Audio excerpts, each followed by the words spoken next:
Saat makan malam, di rumah mertuaku ada 4 orang, tetapi hanya ada 3 mangkuk nasi. Ibu mertuaku menyuruhku pulang saja ke rumah orang tuaku. Aku tidak membantah sepatah kata pun, langsung membereskan barang-barangku dan pergi. Keesokan harinya, beliau meneleponku 99 kali. Nak, ibu minta maaf. Malam itu, aku pulang kerja sedikit lebih larut dari biasanya. Di luar, gerimis turun rintik-rintik, jalanan basah dan licin, hatiku pun terasa berat seperti ditimpa batu.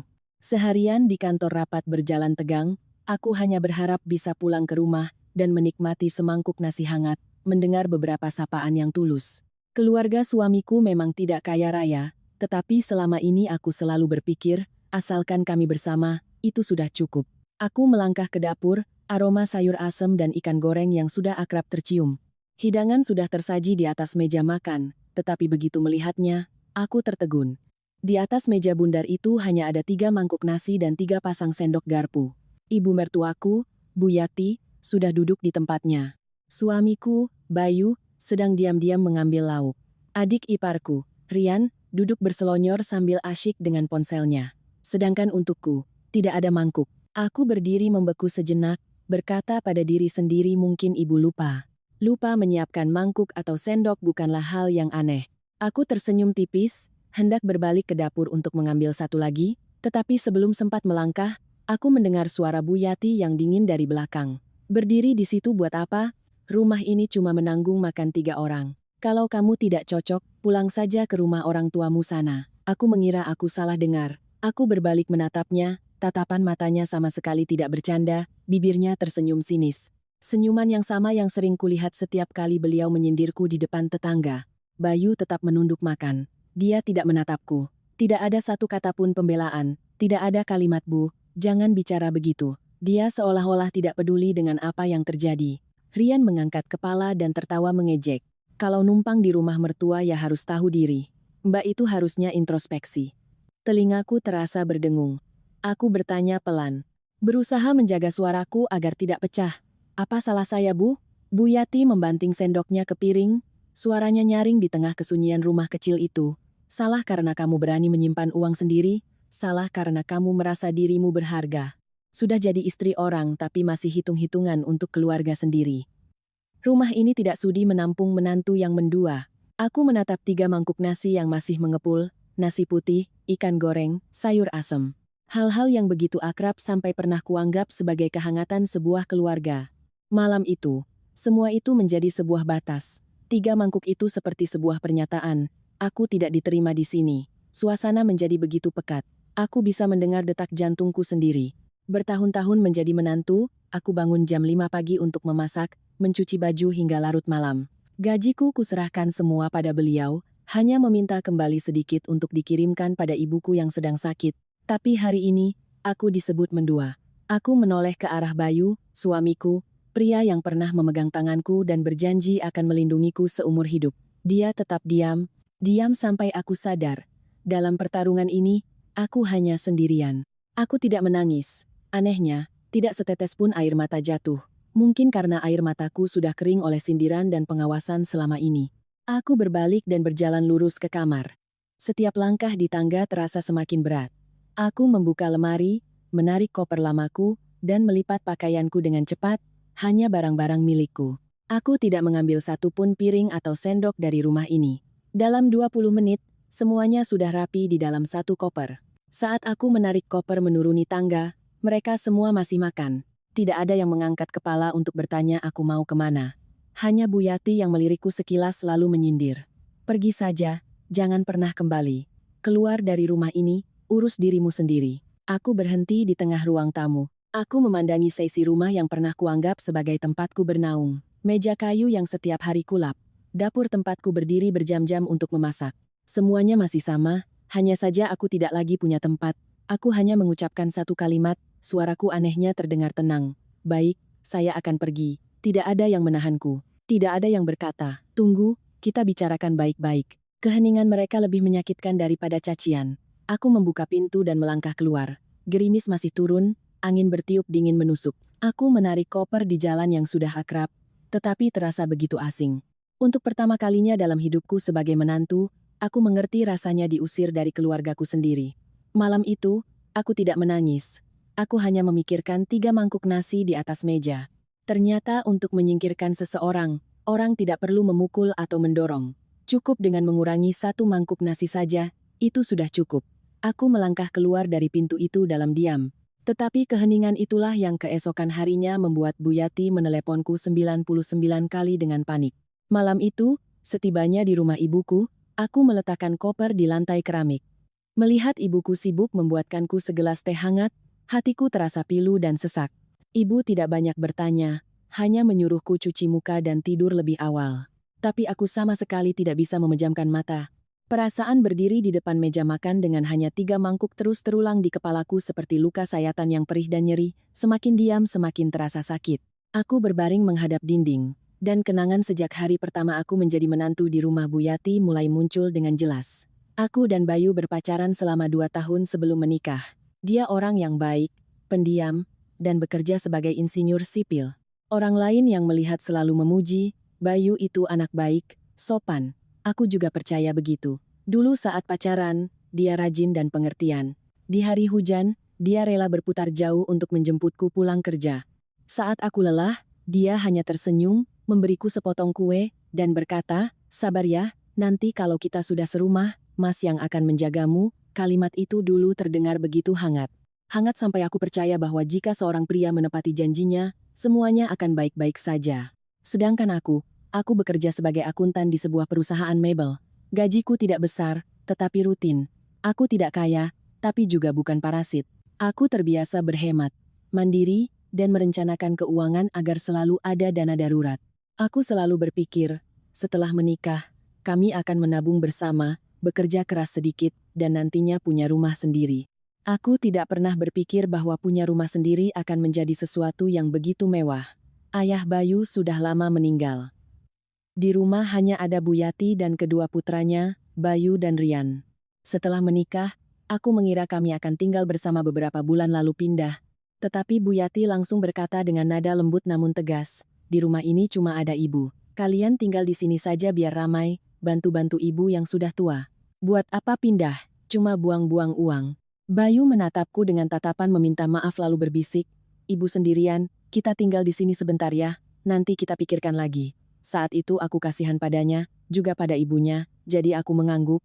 Aku menenangkan diri, setiap rumah punya aturannya sendiri. Sebagai menantu, aku harus sedikit bersabar. Nanti juga semuanya akan baik-baik saja. Di hari pertama menjadi menantu, Bu Yati bersikap sangat manis. Beliau bahkan memasak opor ayam dan menyajikan hidangan lengkap. Beliau menyendokkan sepotong daging untukku dan bertanya, "Enak, tidak? Anggap saja ini rumah sendiri." Mendengar kata rumah sendiri, hatiku terharu. Tetapi tepat setelah makan malam itu, beliau mengucapkan satu kalimat yang terdengar ringan tetapi menusuk seperti paku. "Di rumah ini, ibu yang pegang uang, menantu cukup urus masak dan bersih-bersih. Uang itu bikin pusing, biar ibu yang atur biar tenang." Aku sedikit terkejut. Aku bukan orang yang gila kuasa. Tetapi mendengar kalimat ibu yang pegang uang tetap terasa mengganjal. Aku menoleh ke arah suamiku, berharap dia akan mengatakan sesuatu yang menengahi, seperti, "Uang kami biar kami yang atur, Bu." Tetapi Bayu hanya tersenyum canggung dan berkata, "Ibu sudah susah payah membesarkan kami, kita turuti saja kemauan ibu biar beliau senang." Dia bahkan menambahkan dengan polos, "Kalau tinggal bersama ya harus ikut aturan rumah, kamu jangan banyak pikiran." Aku tidak membantah. Aku berkata pada diri sendiri, tidak apa-apa ibu mertua yang memegang uang, asalkan keluarga rukun. Aku mulai mentransfer gajiku ke rekening bersama sesuai perintahnya. Setiap kali butuh membeli sesuatu, aku harus memberitahunya terlebih dahulu. Awalnya beliau memberikannya, bahkan berkata, "Kalau butuh apa-apa, bilang saja." Ibu bukan orang yang pelit, aku benar-benar percaya. Aku percaya bahwa jika hidup dengan tulus, aku akan disayangi. Bulan-bulan pertama menjadi menantu, aku bangun jam 5 pagi. Tidak ada yang memaksaku dengan cambuk, tetapi suasana di rumah membuatku sadar diri. Aku memasak nasi, sayur, dan lauk untuk seluruh keluarga. Pagi hari sebelum berangkat kerja, aku menyempatkan mencuci piring dan membersihkan dapur. Malam harinya, aku menyapu, merapikan rumah, dan mencuci pakaian. Di akhir pekan, saat orang lain beristirahat, aku mengumpulkan selimut dan spray, mencuci setiap helai pakaian seluruh keluarga, lalu menjemurnya dengan rapi. Bu Yati melihatku bekerja tanpa banyak memuji, hanya berkata seolah mengingatkan, Menantu yang rajin begini baru namanya berkah buat keluarga. Rian berbeda. Adik iparku tidak punya pekerjaan tetap, kadang bilang kerja ini itu, kadang hanya di rumah bermain ponsel dan baru pulang larut malam dengan bau alkohol yang menyengat. Pernah sekali aku menyiapkan makan malam dan menunggunya, dia baru pulang larut dan langsung melempar sandalnya sambil bertanya ketus, "Ada makanan? Enggak." Belum sempat aku menjawab, Bu Yati sudah buru-buru membuka tudung saji. Ada. Ibu sisakan untukmu. Semua pengeluaran Rian, dari uang bensin, jajan, hingga membeli ponsel baru, semua ditanggung oleh ibunya. Beliau menanggungnya tanpa pernah mengeluh, bahkan sering berkata, dia masih muda, masih mencari jati diri. Sedangkan aku, yang bekerja seharian dan tetap memasak, jika masakanku sedikit keasinan, beliau langsung berdecak.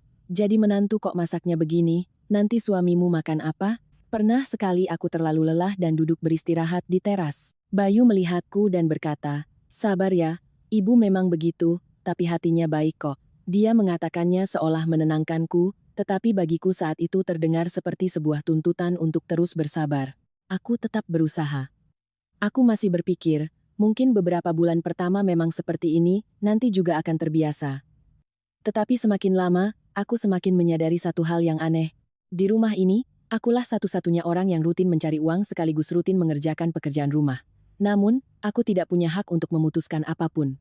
Dari membeli panci baru, mengganti bola lampu, hingga pulang mengunjungi ibuku di akhir pekan, semuanya harus kuminta izin. Izin seperti meminta sebuah anugerah, bukan sebagai hak seorang menantu atau istri. Aku ingat suatu malam aku berbisik pada Bayu, "Mas, bagaimana kalau kita cari kontrakan saja?" Aku tidak mau membuat ibu sedih, tapi aku juga lelah. Bayu terdiam sejenak, lalu berkata, "Nanti kalau ibu dengar, beliau bisa sedih. Kita tinggal di sini dulu saja, nanti kita pikirkan lagi." Aku mendengar kata nanti dan hatiku terasa berat, karena aku tahu nanti di rumah ini berarti tidak akan pernah. Saat itu aku masih berpikir, asalkan aku berusaha sedikit lagi, semuanya akan menjadi lebih baik. Aku tidak menyangka, semakin aku berusaha, aku semakin terperosok seperti orang yang menggali lubang untuk dirinya sendiri. Setiap ayunan cangkul adalah harapan, tetapi semakin dalam menggali, semakin tidak ada jalan keluar. Waktu berlalu begitu cepat. Tanpa terasa, aku sudah genap setahun menjadi menantu di rumah Bu Yati. Selama setahun itu, aku berusaha dengan segala cara untuk beradaptasi, agar tidak ada yang merasa terganggu olehku.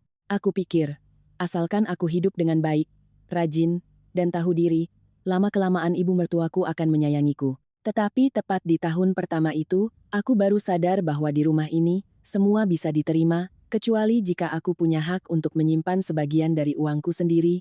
Ibuku, Bu Sri, memang punya riwayat darah tinggi. Dulu beliau masih bisa mengurus dirinya sendiri, tetapi belakangan ini kesehatannya menurun drastis. Suatu hari saat aku pulang menjenguknya, aku melihatnya duduk sendirian di teras, tangannya memijat pelipis, wajahnya pucat. Beliau tetap tersenyum dan bilang baik-baik saja, tetapi aku tahu beliau hanya berpura-pura. Aku masuk ke dapur dan melihat botol obat darah tingginya hampir habis, di laci ada resep baru. Ibu bilang dokter menyuruhnya minum teratur, tidak boleh terlewat, sementara obat tidaklah murah. Malam itu aku kembali ke rumah mertua dengan hati yang berat.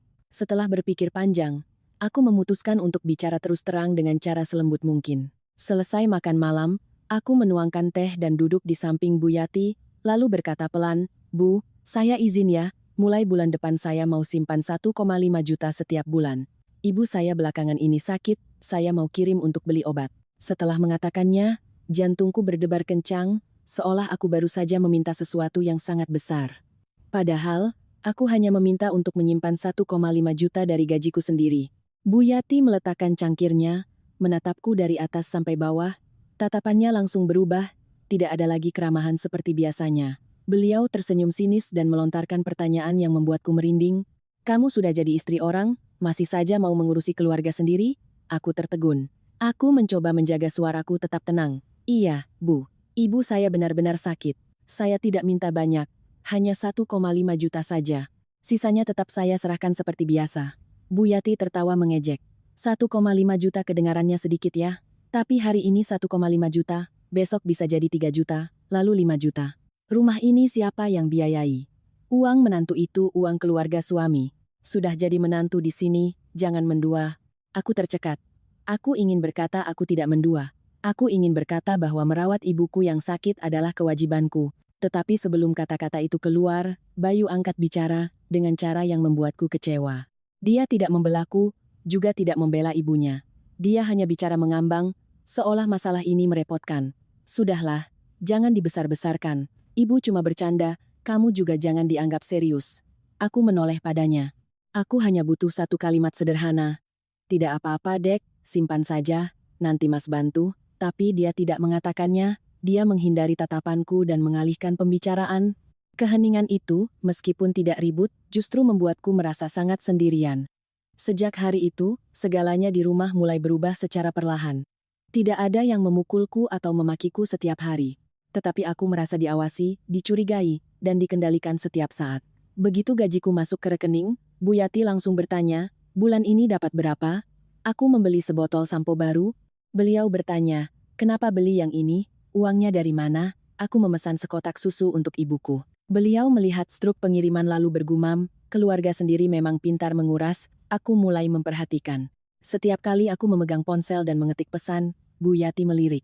Setiap kali aku menerima telepon dari ibuku, beliau sengaja menyalakan TV dengan volume keras lalu menghela napas, kalau ada apa-apa, bicara saja di depan suami. Buat apa sembunyi-sembunyi? Wajahku terasa panas. Tetapi aku tetap bersabar, karena aku tahu, jika aku bereaksi, beliau akan punya alasan untuk menyebutku kurang ajar. Tidak hanya itu, Bu Yati bahkan menceritakan masalah ini kepada tetangga. Aku bukan tipe orang yang suka bergosip, tetapi kabar burung menyebar dengan cepat. Suatu hari saat aku pulang dari pasar, seorang tetangga menatapku sambil tersenyum. Dengar-dengar kamu pintar ya, ndah, simpan uang sendiri buat jaga-jaga. Aku terdiam. Tanganku yang membawa kantong sayuran terasa kaku.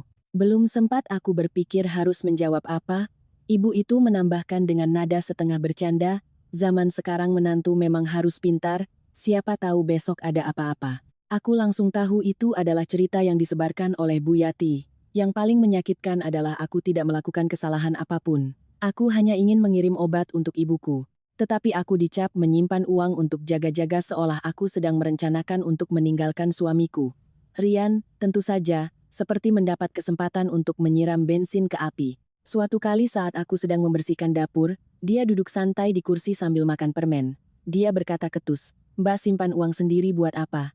Buat ninggalin Mas Bayu, ya? Dia mengatakannya seolah bercanda. Tetapi matanya penuh dengan cemoohan. Seolah aku adalah orang yang punya niat jahat. Aku menoleh padanya, suaraku masih berusaha tetap lembut. Kamu salah bicara. Mbak kirim uang obat untuk ibuku. Dia mengangkat bahu. Alah, keluarga sendiri atau keluarga suami, sama saja. Uang yang sudah masuk ke sini ya jadi uang rumah ini. Mbak jangan pura-pura. Aku mulai merasa takut dengan logika di rumah ini. Di sini, aku tidak punya hak milik apapun. Uang yang kuhasilkan adalah uang keluarga suami, tenaga yang kukeluarkan adalah kewajiban menantu. Sedangkan kebutuhan ibuku, jika aku memenuhinya, dianggap mencuri dari keluarga suami. Puncaknya adalah suatu kali aku tidak sengaja memergoki Bu Yati membuka lemariku. Aku baru pulang kerja, masuk ke kamar, dan melihat beliau sedang memegang buku tabunganku. Buku itu berisi uang yang kutabung sebelum menikah. Uang hasil jerih payahku, yang tidak pernah kupamerkan atau sebut-sebut. Aku berdiri membeku. Bu, ibu sedang apa? Bu Yati sama sekali tidak terkejut. Beliau memegang buku itu seolah miliknya sendiri dan mengucapkan kalimat yang membuatku merinding. Sudah jadi keluarga, tidak ada lagi yang namanya milik pribadi. Milikmu ya milik rumah ini juga. Buat apa kamu simpan? Aku merasa batasan di hatiku terkoyak. Ini bukan lagi soal 1,5 juta untuk obat. Ini soal mereka menganggapku sebagai dompet, mesin pencari uang, dan pelayan, tidak lebih. Untuk pertama kalinya aku melihat pelanggaran privasi yang begitu serius, begitu nyata, sampai aku tidak bisa lagi membohongi diriku sendiri bahwa ibu mertuaku hanya galak. Malam itu, aku duduk sendirian menatap buku tabungan yang tergeletak di laci dengan tangan gemetar.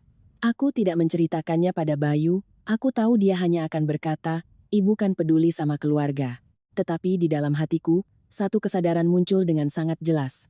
Jika aku terus menyerahkan segalanya, aku akan kehilangan diriku sendiri, dan sejak malam itu, aku mulai diam-diam menyimpan sedikit uang, bukan untuk pergi, tetapi untuk mempertahankan sisa harga diriku. Setelah kejadian Bu Yati menggeledah lemariku dan mengambil buku tabunganku, suasana di rumah tidak lagi sama. Beliau tidak lagi memakiku setiap hari, tetapi cara beliau menatapku dan berbicara padaku terasa dingin dan tajam seperti silet. Aku merasa seperti tinggal di rumah sendiri tetapi diperlakukan seperti terdakwa, setiap hari ditimbang, dihakimi, dan disimpulkan dengan kalimat-kalimat yang terdengar ringan tetapi sangat berat. Beberapa hari kemudian, Bu Yati memanggilku ke ruang tamu. Nanti malam kita rapat keluarga. Semua duduk bersama biar jelas. Beliau menyebutnya rapat keluarga dengan begitu formal, seolah-olah rumah ini punya dewan, aturan, dan pengadilan. Mendengarnya, jantungku berdebar kencang.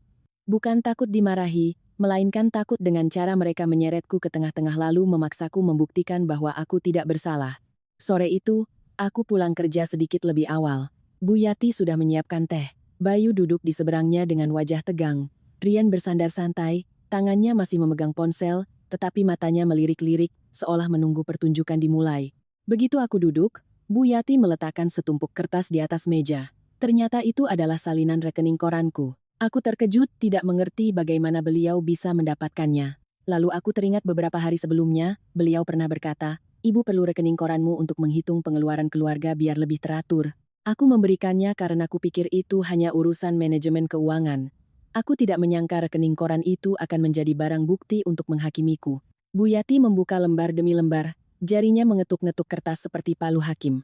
Lalu beliau berhenti di baris transfer rutin ke ibuku. Beliau meninggikan suaranya agar semua orang bisa mendengar. "Ini, setiap bulan ambil uang rumah ini untuk keluarga sendiri. Katanya cuma untuk obat, kenapa setiap bulan transfer? Kamu anggap rumah ini bank?" Wajahku terasa panas. Bukan karena malu, tetapi karena dipermalukan di depan umum. Aku mencoba tetap tenang, suaraku pelan tetapi jelas. "Ibu saya memang sakit darah tinggi. Saya transfer untuk beli obat dan tambahan makanan. Saya tidak mengambil uang rumah. Itu dari gaji saya." Bu Yati tertawa sinis, mengangkat dagunya. "Gajimu? Kamu sudah jadi menantu di sini, makan di sini, tinggal di sini, listrik dan air di sini. Masih berani bilang itu gajimu?" Aku menoleh ke arah Bayu, masih berharap dia akan mengatakan sesuatu yang adil, tetapi dia hanya duduk diam, matanya menatap lantai. Beberapa saat kemudian, barulah dia angkat bicara, suaranya pelan seolah hanya ingin masalah cepat selesai. "Sudahlah, Dek. Serahkan saja semua gajimu pada ibu, nanti kalau butuh, tinggal minta. Biar tidak tegang begini." Aku mendengarnya dan rasanya seperti disiram air dingin. Aku menatapnya dan bertanya, bukan dengan berteriak atau menangis, hanya satu pertanyaan. "Lalu, bagaimana dengan uang mas?" Seluruh ruangan hening, keheningan yang aneh. Bukan hening karena tidak ada suara, melainkan hening karena semua orang tahu pertanyaan itu menusuk tepat di sasaran. Di rumah ini, uangku adalah uang keluarga. Tetapi uang Bayu adalah uang laki-laki, uang kepala keluarga. Aku telah hidup dalam ketidakadilan itu selama setahun dan terus mencoba menenangkan diri. Hari itu, semuanya terungkap dengan telanjang. Bu Yati menyeruput tehnya, menjawab dengan tenang. "Uang Bayu itu uang pokok keluarga ini. Dia anakku, dia yang menanggung nama keluarga. Sedangkan kamu menantu. Menantu ya harus ikut aturan." Rian langsung menimpali, mulutnya lebih cepat dari otaknya. "Betul itu. Uang Mas Bayu itu uang utama. Mbak jangan membanding-bandingkan. Mbak kan orang baru di sini." Aku menatap Rian, hatiku marah hingga gemetar, tetapi tiba-tiba aku merasa lucu. Seorang pemuda yang tidak punya pekerjaan tetap, hidup dari uang ibunya, bisa duduk di situ dan menghakimiku soal membanding-bandingkan. Tapi aku tidak berdebat dengannya. Aku menatap lurus ke arah Bu Yati, suaraku masih berusaha tetap tenang. "Saya tidak membanding-bandingkan, saya hanya ingin keadilan. Saya mengirim uang untuk obat ibuku. Itu adalah bakti seorang anak. Saya tidak memakainya untuk foya-foya." Bu Yati memukul meja dengan keras. "Jangan bawa-bawa soal bakti di sini. Baktimu itu pada suami dan ibu mertua. Keluargamu punya anak laki-laki tidak? Kalau tidak ada, ya urus sendiri. Jangan menyeret keluarga ini." Mendengar itu, tenggorokanku tercekat. Kalimat "jangan menyeret keluarga ini" terasa seperti tamparan. Aku sadar, di mata beliau, keluargaku adalah sesuatu yang rendah, sebuah beban. Aku juga sadar bahwa beliau tidak peduli ibuku benar-benar sakit atau tidak. Beliau hanya peduli berapa banyak uang yang lepas dari tangannya. Aku menoleh ke arah Bayu sekali lagi. Kali ini aku tidak lagi berharap dia membelaku. Aku hanya ingin dia mengatakan satu kalimat sebagai pria yang bertanggung jawab, "Kita akan urus ibu bersama-sama, Dek." Tapi dia tetap diam. Dia hanya menghela napas lalu mengucapkan kalimat yang membuat hatiku dingin. "Kamu sudah membuat ibu sedih." Sudahlah, mengalah saja. Aku tertawa, tetapi tawa tanpa suara. Ternyata semuanya bermuara pada satu hal. Aku harus mengalah. Aku harus mengurangi baktiku pada ibuku. Aku harus mengurangi hak atas uang yang kuhasilkan. Aku harus mengurangi suaraku agar ibu mertuaku senang. Rapat keluarga itu berakhir dengan kalimat penutup dari Bu Yati, suaranya seperti vonis. Mulai bulan depan, kamu tidak boleh transfer kemanapun tanpa izin. Kalau mau kirim ke keluargamu, bilang dulu biar ibu pertimbangkan. Ingat baik-baik, ini rumah suami, bukan tempat kamu bisa berbuat semaumu. Aku berdiri, tanganku dingin sekali. Aku tidak membantah lagi karena aku tahu, berdebat pun tidak akan mengubah apa-apa. Di mata mereka, aku bukan anggota keluarga yang setara. Aku hanyalah kontributor. Kontributor uang, tenaga, dan kesabaran. Sedangkan hak untuk memutuskan dan hak untuk dihormati, itu bukan untukku. Malam itu, Bayu berbaring dan hendak memelukku seperti biasanya, seolah-olah pertengkaran tadi hanyalah masalah kecil. Aku menarik selimut dan memunggunginya. Untuk pertama kalinya selama menjadi istrinya, aku tidur memunggunginya. Bukan karena marah seperti anak kecil, tetapi karena aku merasakan sebuah retakan baru di hatiku, dingin dan dalam. Aku sudah mulai berubah, tidak lagi diam sepenuhnya. Tetapi saat itu aku belum tahu bahwa badai yang sesungguhnya sedang mendekat. Setelah malam di mana aku memunggungi Bayu, suasana di rumah terasa seperti diselimuti kabut dingin. Aku tetap bangun pagi untuk memasak, tetap berangkat kerja tepat waktu, dan tetap melakukan tugasku. Tetapi hatiku sudah berbeda. Aku tidak lagi percaya bahwa usaha kerasku akan dibalas dengan kasih sayang. Aku mulai melihat segalanya dengan lebih jelas. Dan karena itu, setiap kata dan tatapan di rumah ini terasa semakin menyakit. Tepat pada saat itu, terjadi sesuatu yang tidak pernah kubayangkan akan kualami. Suatu pagi di awal pekan, atasanku memanggilku ke ruangannya. Aku masuk dengan perasaan gugup, khawatir ada kesalahan pembukuan atau audit internal. Tetapi atasanku tersenyum, meletakkan selembar surat keputusan di hadapanku, dan berkata singkat, "Selamat ya, Indah, mulai bulan depan, kamu diangkat menjadi manajer akuntansi." Aku memegang kertas itu dengan tangan gemetar. Sebagian karena bahagia, sebagian karena terharu. Selama bertahun-tahun bekerja, aku tidak pernah berani bermimpi tinggi, cukup stabil saja sudah syukur. Tapi sekarang, hasil kerja kerasku akhirnya diakui. Gajiku naik hampir 2 kali lipat, tanggung jawab lebih besar, tekanan juga lebih besar. Tetapi hatiku terasa seperti disinari cahaya. Aku teringat ibuku yang sakit, teringat biaya obat setiap bulan, dan berpikir jika aku bisa lebih mapan sedikit, aku tidak perlu lagi meminta-minta setiap rupiah dari keluarga suamiku.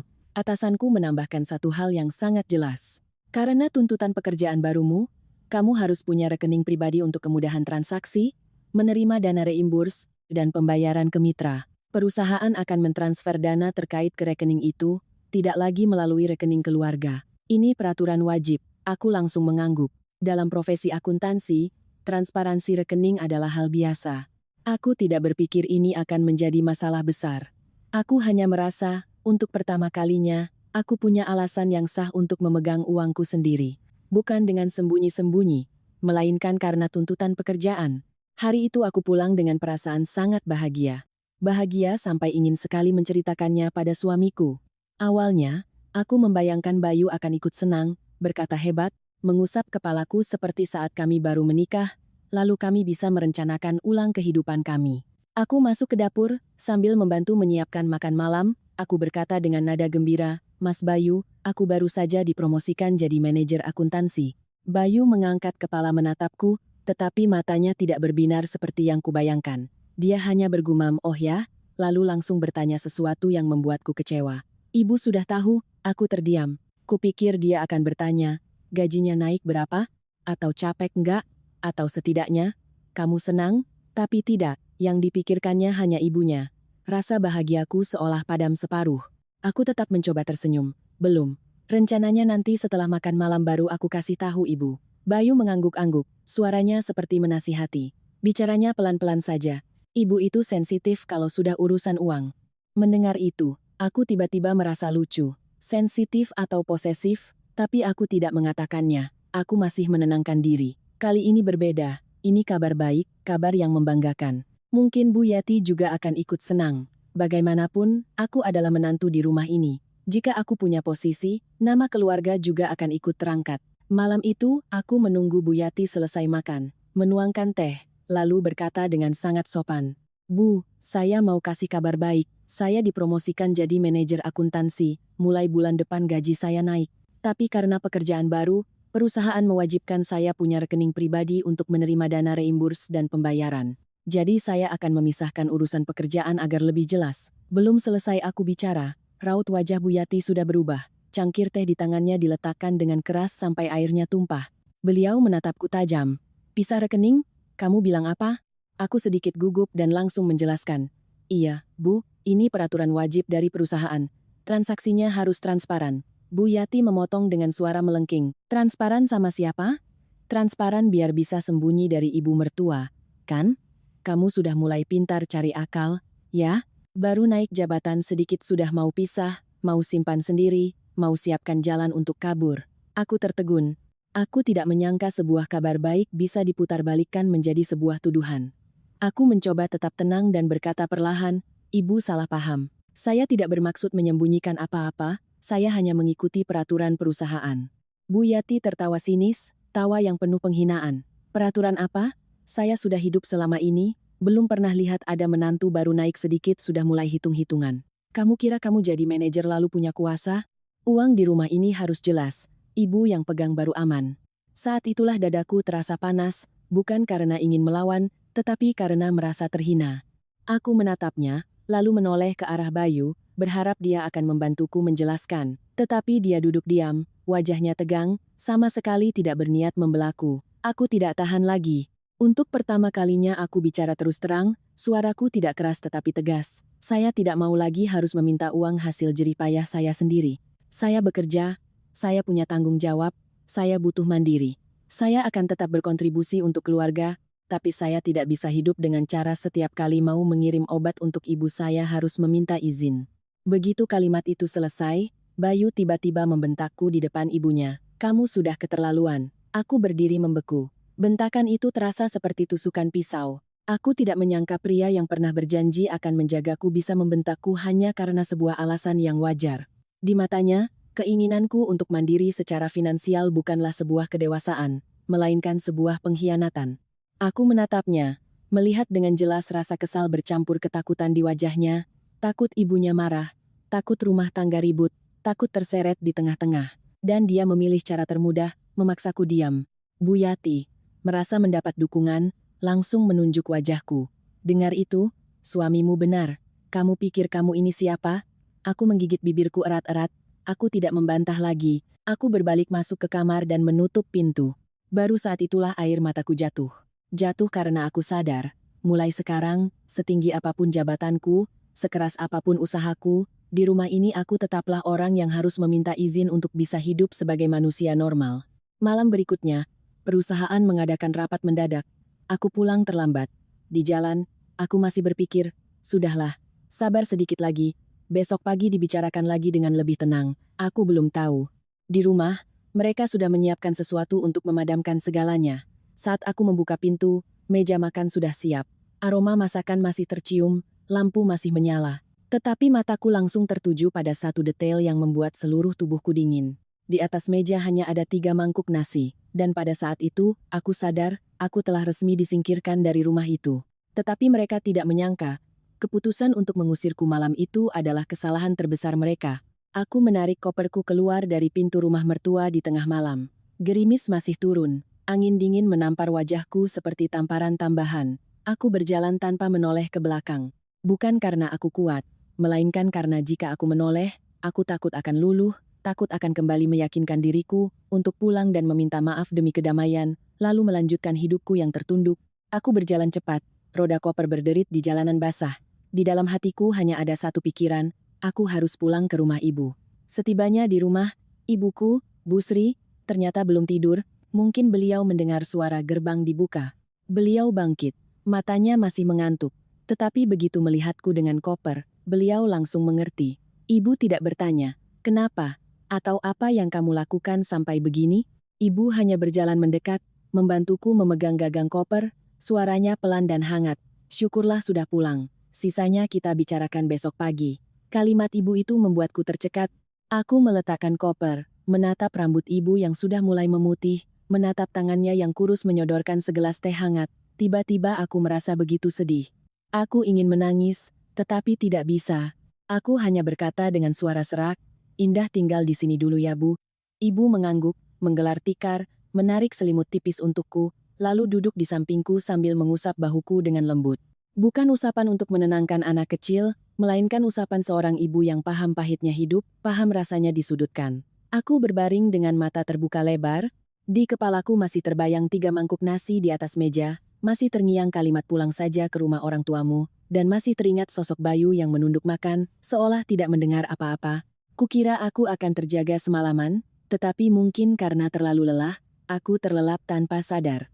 Sekitar 2 jam kemudian, ponselku bergetar. Aku terkejut dan terbangun, mataku masih perih, kulihat nama Bayu di layar.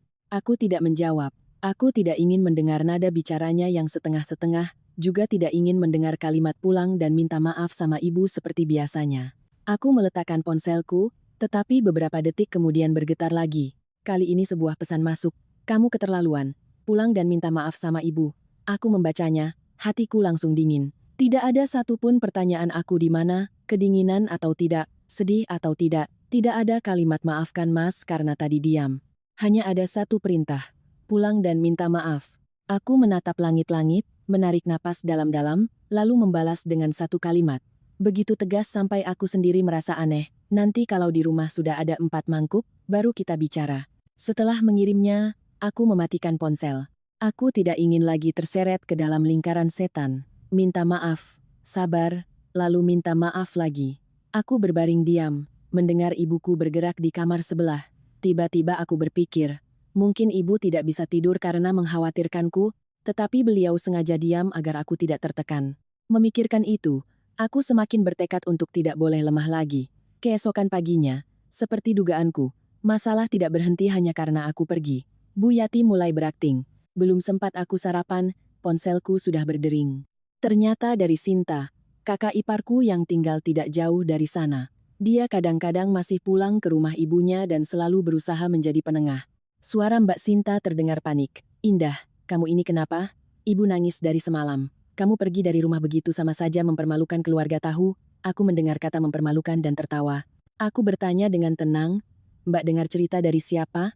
Mbak Sinta tergagap sejenak, lalu berkata, "Ibu bilang kamu marah-marah, menuntut pegang uang sendiri, lalu kabur. Ibu bahkan bilang kamu kabur sama laki-laki lain. Ya Tuhan, benar tidak? Kamu bisa gawat kalau begitu." Aku terdiam sejenak. Aku tidak terkejut karena aku sudah paham cara kerja Bu Yati. Ketika tidak bisa mengendalikanku dengan uang, beliau akan mengendalikanku dengan kehormatan. Beliau akan menjelek-jelekkanku agar aku terpaksa pulang untuk membersihkan namaku. Aku menjawab dengan tegas. Suaraku tidak tinggi tetapi tajam. "Tolong sampaikan pada ibu, saya tidak kabur dengan siapapun. Saya pergi karena di meja makan hanya ada 3 mangkuk. Kurang 1 mangkuk untuk saya." Soal ibu menangis. Beliau menangis karena kasihan pada saya atau karena takut kehilangan sesuatu yang saya pegang. Di seberang sana hening. Aku mendengar Mbak Sinta menghela napas, seolah tidak menyangka aku berani bicara seterus terang itu. Lalu suaranya merendah. "Jangan begitu, Indah. Ibu kan sudah tua. Emosinya tidak stabil." Aku memotong. Emosi tidak stabil bukan alasan untuk mempermalukan orang lain. Kalau Mbak benar-benar mau membantu, coba tanyakan pada ibu satu hal. Kenapa semalam di rumah ada 4 orang, tapi yang disiapkan hanya 3 mangkuk? Aku menutup telepon, tidak ingin berdebat panjang. Aku berjalan ke halaman untuk cuci muka, tetapi hatiku tidak tenang. Ada perasaan tidak beres yang terus menggangguku. Aku masuk ke kamar dan mengeluarkan semua dokumen pribadiku untuk diperiksa ulang. Bukan karena curiga, tetapi setelah kejadian Bu Yati menggeledah lemariku, aku tidak lagi percaya bahwa privasiku dihormati. Aku membuka galeri foto di ponsel, melihat kembali foto-foto dokumen terkait rumah dan bukti kontribusiku. Sambil mencari, aku teringat sebuah kejadian sekitar 2 bulan lalu. Saat itu Bu Yati memanggilku dan memintaku menandatangani beberapa berkas, katanya untuk perpanjangan cicilan rumah. Tanda tangan saja cepat. Ibu sudah tua, matanya rabun. Aku menandatanganinya. Aku menandatanganinya karena aku masih percaya, dan karena aku tidak berpikir seseorang akan tega memanfaatkan tanda tangan menantunya untuk hal besar. Tetapi ketika ku periksa ulang, aku menemukan beberapa kejanggalan. Namaku muncul di bagian penanggung jawab bersama. Lalu ada satu baris tulisan kecil tentang jaminan pinjaman dengan syarat terikat pada alamat domisili. Punggungku terasa dingin. Aku bertanya-tanya, jika aku meninggalkan rumah mertua, apakah akan ada masalah terkait pinjaman itu? Aku tidak bisa hanya menebak. Aku langsung menelepon nomor call center bank dan meminta untuk berbicara dengan bagian kredit. Aku menyebutkan nama lengkap, nomor KTP, dan menanyakan status pinjaman yang terkait denganku. Di seberang sana hening beberapa detik, lalu seorang petugas wanita mengonfirmasi dengan suara profesional. Dengan Ibu Indah Lestari, betul? Di data kami, nama Ibu tercatat sebagai penanggung jawab bersama untuk sebuah pinjaman. Jumlahnya cukup besar dan memang ada syarat terikat dengan alamat domisili sesuai KTP pada tahap awal. Mendengar itu, tanganku terasa kebas, jantungku berdebar kencang. Aku bertanya lagi untuk memastikan, setiap kata terasa seperti menelan batu. Maksudnya penanggung jawab bersama itu bagaimana, ya? Petugas itu menjelaskan singkat. Artinya, jika terjadi risiko gagal bayar, Ibu juga memiliki kewajiban untuk melunasinya. Aku menutup telepon dan terduduk lemas di tepi tempat tidur. Saat itu, semua kepingan teka-teki di kepalaku tersusun menjadi sebuah garis lurus yang mengerikan. Makan malam dengan 3 mangkuk kemarin bukan hanya penghinaan, itu adalah sebuah pemicu. Dorongan terakhir untuk menyingkirkanku dari rumah, tepat di saat mereka bersiap melimpahkan risiko finansial ke pundakku. Dan aku sadar, sejak saat itu, aku tidak lagi berhadapan dengan ibu mertua yang galak. Aku sedang berhadapan dengan sebuah jebakan. Baru saja aku menutup telepon dari bank, tubuhku masih gemetar. Aku duduk sejenak untuk menenangkan diri, berkata pada diri sendiri, harus tenang, harus kuasai situasi, jangan biarkan mereka mempermainkanku lagi, tapi hidup seringkali tidak memberimu waktu untuk bernapas. Siang itu, ponselku berdering dengan nomor tak dikenal. Aku ragu sejenak, lalu menjawab karena firasatku mengatakan ini bukan panggilan biasa. Di seberang sana, suara seorang pria terdengar kasar dan cepat, seolah membaca naskah. Dengan Ibu Indah Lestari, ini peringatan terakhir. Sudah jatuh tempo. Kalau tidak dibayar, kami yang akan datang. Punggungku terasa dingin. Aku langsung bertanya, ini soal utang apa? Saya tidak punya utang apapun. Pria itu tertawa mengejek. Tidak usah pura-pura bodoh. Kontrak nomor. Dia menyebutkan serangkaian angka, lalu melanjutkan dengan nama lengkap dan nomor KTP-ku, bahkan menyebutkan alamat rumah mertuaku. Anda tanda tangan jelas di sini, sekarang bilang tidak punya utang, sore ini tidak dilunasi. Kami datang. Aku mencengkeram ponsel hingga buku-buku jariku memutih. Di kepalaku hanya ada satu pikiran, mereka sudah mulai menekan, dan waktunya sangat tepat. Tepat setelah aku diusir, tepat saat aku masih bingung, dan belum sempat mengklarifikasi semuanya. Aku mencoba menjaga suaraku tetap tenang. Beri saya waktu untuk verifikasi. Saya akan hubungi bank lagi. Pria itu menggeram. Verifikasi urusanmu, yang penting utang dibayar. Jangan sampai kami yang datang ke rumah. Lalu dia menutup telepon. Aku terdiam membeku selama beberapa detik, jantungku berdebar kencang. Aku langsung menelepon Bayu. 1 panggilan, 2 panggilan, 3 panggilan, tidak diangkat. Aku mengirim pesan. Angkat telepon sekarang. Ada yang menagih utang atas namaku. Tidak ada balasan. Aku menelepon Rian. Belum lama berdering. Panggilannya langsung dimatikan. Aku menelepon lagi. Nomorku sudah diblokir. Aku tidak perlu menebak lagi. Keheningan itu adalah jawabannya. Kurang dari setengah jam kemudian, ponselku bergetar lagi. Kali ini pesan di grup keluarga yang jarang sekali kugunakan. Mbak Sinta mengirim sebuah video. Begitu kubuka, darahku langsung mendidih.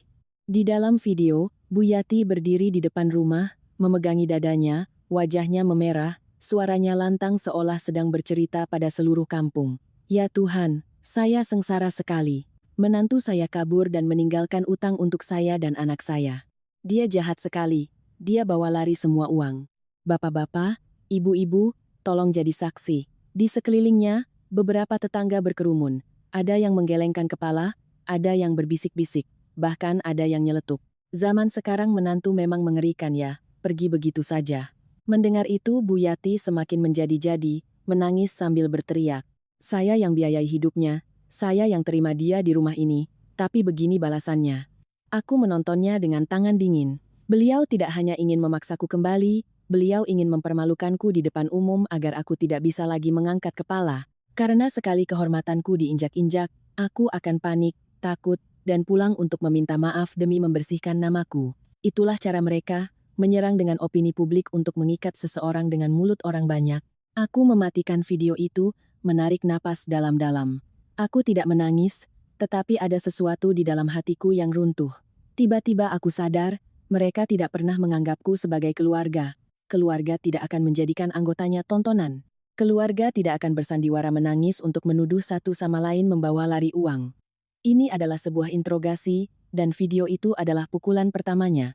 Aku berdiri, memakai jaket, dan berkata pada ibuku, "Bu, Indah keluar sebentar. Ibu istirahat saja di rumah." Ibuku menatapku cemas. "Mau kemana, Nduk?" Aku menjawab singkat. "Mau ambil berkas." Tanpa berkas, semua perkataanku akan sia-sia.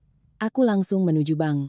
Aku menjelaskan situasiku, meminta untuk memeriksa semua data atas namaku, terutama cicilan atau pinjaman terkait. Seorang petugas wanita menatapku dengan sedikit iba, lalu mengetik di komputernya.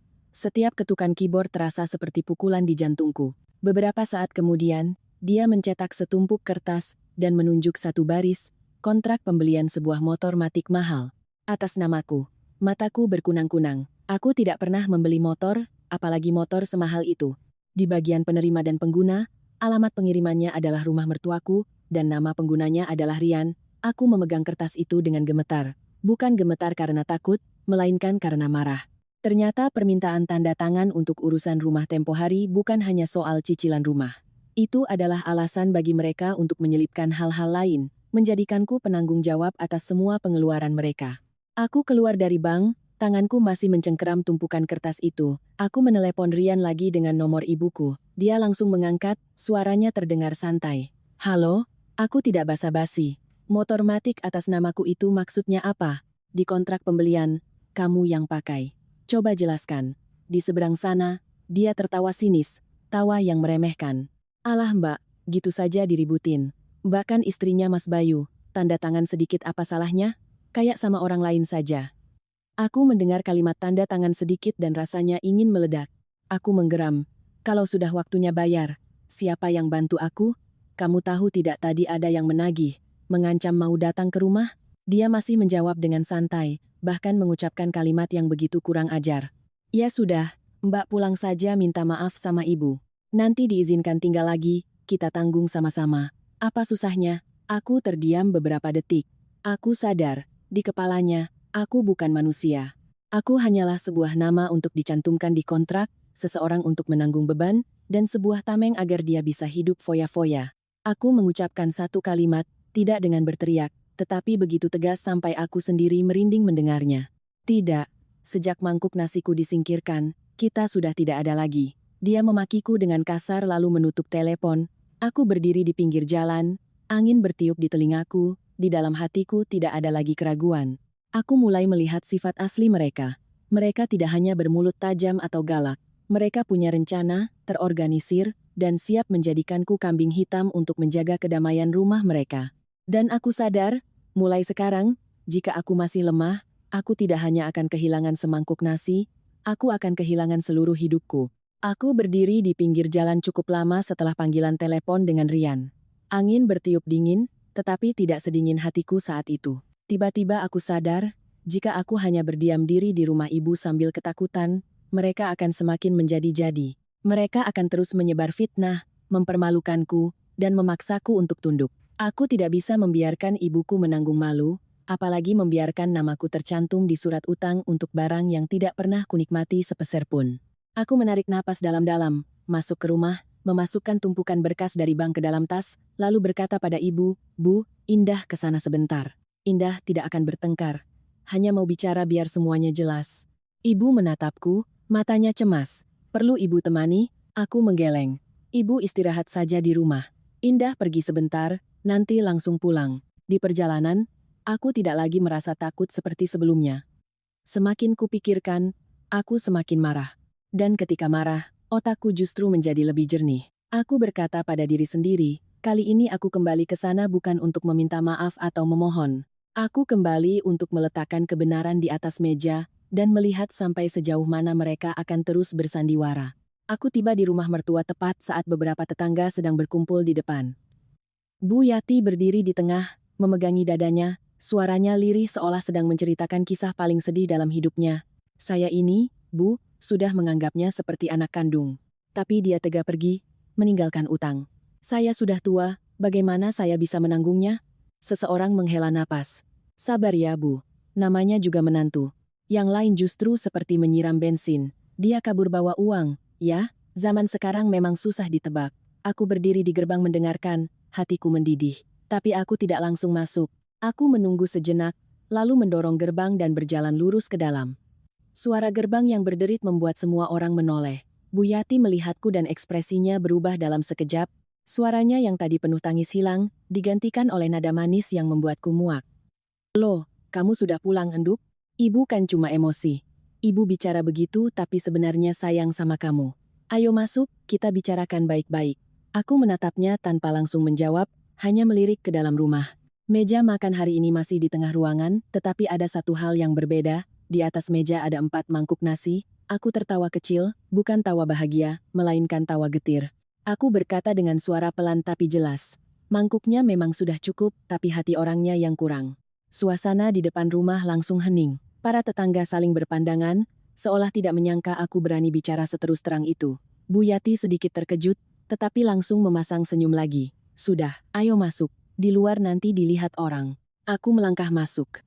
Begitu melewati ambang pintu, Bayu keluar dari kamar, wajahnya tegang. Dia tidak bertanya kabarku, tidak bertanya siapa yang menagih utang. Dia langsung menarik tanganku ke kamar dan berkata dengan suara tertahan, "Kamu pulang tanda tangan berkas ini. Urusan utang biar Mas yang atur." Aku menarik tanganku, tarikan yang begitu kuat sampai dia terkejut. Aku menatap lurus ke matanya, dan mengucapkan kalimat yang sudah lama ku pendam. "Mas mau atur pakai apa? Pakai mulut? Sementara yang tanda tangan itu aku. Mas anggap aku ini mesin tanda tangan?" Wajah Bayu memerah, suaranya mulai meninggi.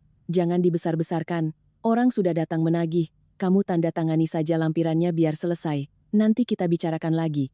Aku melihat dengan jelas bahwa nanti kita bicarakan lagi itu adalah jebakan. Nanti berarti aku yang menanggung. Aku tidak bicara lagi. Aku berjalan keluar ke ruang tamu di mana Bu Yati dan Rian berdiri. Rian melihatku membawa map berisi berkas dan wajahnya mengeras, tetapi dia tetap berusaha terlihat angkuh. Bu Yati, begitu melihatku keluar, langsung mengubah nada bicaranya. Suara sinisnya yang khas kembali. "Menantu macam apa kamu ini? Pulang ke rumah mertua," bicaranya seperti membentak orang tua. "Tanpa keluarga ini, kamu itu bukan apa-apa." Aku berdiri diam, tidak lagi gemetar. Aku menatapnya dan berkata perlahan, "Kalau keluarga ini menganggap saya manusia, semalam tidak akan ada mangkuk nasi yang kurang. Kalau keluarga ini menganggap saya menantu, tidak akan mempermalukan saya di depan tetangga." Bu Yati hendak membentak lagi, tetapi aku tidak memberinya kesempatan. Aku mengeluarkan ponselku, menelepon nomor petugas bank yang sudah kujanjikan sebelumnya, lalu menyalakan loudspeaker. Begitu terdengar nada sambung, wajah Bu Yati memucat. Rian juga langsung berdiri tegak, matanya liar. Petugas itu mengangkat telepon. "Selamat siang, dengan Ibu Indah." Aku berbicara dengan jelas, kata demi kata agar seluruh rumah bisa mendengar. "Mbak, tolong konfirmasi ulang kontrak pembelian motor Matic atas nama saya. Siapa penggunanya? Alamat pengirimannya di mana? Dan pinjaman yang sedang ditagihkan kepada saya terkait dengan berkas yang mana?" Di seberang sana, jawaban datang dengan sangat profesional, tanpa tambahan apapun, tetapi setiap kalimatnya seperti palu yang menghantam meja. "Kontrak motor atas namaku, alamat pengiriman di rumah mertua, pengguna adalah Rian. Pinjaman terkait dengan berkas penanggung jawab bersama atas namaku, yang diajukan pada waktu di mana aku tidak pernah datang langsung." Aku mematikan loudspeaker. Seluruh ruangan hening. Rian benar-benar pucat. Bibirnya terkatup rapat. Bu Yati tergagap, suaranya melemah. "Alah, masalah keluarga kenapa dibesar-besarkan? Kamu sudah pulang kan? Kita bicara baik-baik."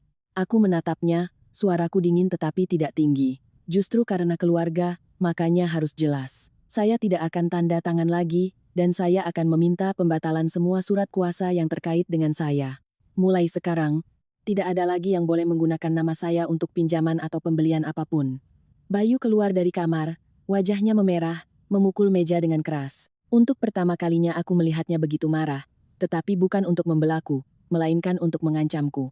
"Kalau kamu berani melakukan itu, kamu tahu akibatnya." Aku menoleh padanya, tidak menghindar. Aku mengucapkan satu kalimat singkat yang membuatnya terdiam. Aku sudah tahu.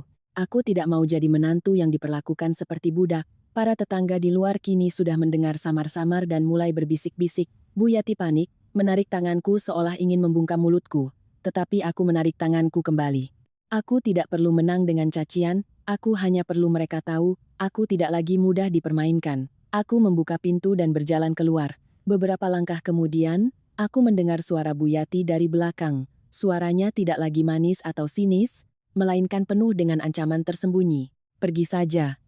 Kamu kira kamu bisa menang? Nanti kamu akan tahu, mereka datang bukan cuma untuk menagih uang. Kalimat itu membuat punggungku merinding. Aku tidak menoleh, tetapi di kepalaku terngiang satu hal yang sangat jelas. Kukira aku sudah berhasil menangkis serangan besar, tetapi ternyata mereka masih punya rencana yang lebih kotor lagi. Aku meninggalkan rumah mertua dalam keadaan setengah marah dan setengah merinding. Di perjalanan pulang, kalimat Bu Yati terus terngiang di telingaku, mereka datang bukan cuma untuk menagih uang. Aku tidak menoleh ke belakang, tetapi hatiku berkata aku harus waspada. Aku sudah melihat mereka tega mempermalukanku di depan umum untuk memaksaku kembali, berarti mereka bisa melakukan hal yang lebih kotor lagi. Malam itu, aku baru saja tiba di rumah ibu, belum sempat menyentuh makanan, ketika terdengar ketukan di pintu. Bukan ketukan tergesa-gesa seperti penagih utang, melainkan ketukan yang teratur, seperti orang yang datang untuk urusan resmi. Ibuku berdiri untuk membuka pintu, lalu kembali menatapku dengan wajah sedikit pucat. Di luar, ada seorang petugas dari kantor RW, membawa selembar surat. Suaranya tidak keras, tetapi kata-katanya setajam pisau. Dengan Ibu Indah Lestari, betul, ada laporan terkait ibu yang meninggalkan rumah suami, menimbulkan masalah utang piutang, dan mengganggu ketertiban. Besok kami undang ibu untuk datang ke kantor RW untuk klarifikasi. Aku memegang surat itu dan tertawa. Bukan tawa bahagia, melainkan tawa karena merasa ini semua begitu konyol. Aku tidak menyangka mereka bisa melibatkan aparat setempat, mengubah masalah keluarga menjadi sebuah lingkaran tekanan yang bersifat resmi. Cara ini sangat halus sekaligus licik. Mereka tidak perlu memukulku, cukup dengan surat panggilan resmi, orang lain sudah akan berpikir aku yang bermasalah. Petugas itu menambahkan satu kalimat yang terdengar sangat prosedural. Ibu datang saja dan jelaskan. Nanti akan ketahuan siapa yang benar dan siapa yang salah. Aku mengangguk berterima kasih lalu menutup pintu. Tetapi ketika berbalik, aku melihat ibuku bersandar di dinding, memegangi dadanya, matanya berkedip-kedip seolah pusing. Aku buru-buru membantunya duduk dan bertanya apakah beliau baik-baik saja. Ibu menggeleng, tetapi suaranya gemetar. Tensi ibu naik. Kalau sudah begini, nanti tetangga dengar, mereka akan bergosip. Aku menatap ibu dan merasa kasihan. Ibuku seumur hidupnya adalah orang yang baik, hanya ingin hidup tenang. Tapi sekarang karena aku, ibu harus mendengar sindiran dan menahan tatapan curiga. Aku menggenggam tangan ibu, berkata dengan tegas untuk menenangkannya. Ibu tenang saja. Indah tidak akan membiarkan mereka menumpahkan kotoran ke kita. Indah tidak salah. Indah tidak takut. Tapi, meskipun berkata begitu, aku tahu malam itu masih akan ada banyak hal yang terjadi. Dan benar saja, kurang dari 1 jam kemudian, aku pergi ke warung di ujung gang, untuk membeli obat penurun tensi untuk ibu. Baru saja melangkah keluar, aku sudah mendengar bisik-bisik. 2 orang ibu-ibu berdiri di depan gerbang rumah seseorang, menatapku lalu berbicara cukup keras, agar aku bisa mendengar. Itu loh, anaknya Bu Sri yang pulang setelah kabur dari suaminya. Katanya terlilit utang. Yang satunya berdecak, dengar-dengar keluarga suaminya lagi dikejar-kejar penagih utang. Aku berhenti sejenak, aku tahu kabar ini tidak muncul begitu saja. Kabar ini sengaja disebar di lingkungan tempat tinggalku, tepat saat ibuku sedang lemah, tepat saat semua tetangga sedang penasaran. Mereka ingin aku malu, mereka ingin aku takut, dan ketika aku takut, aku akan pulang. Aku tidak membalas, hanya berjalan lurus.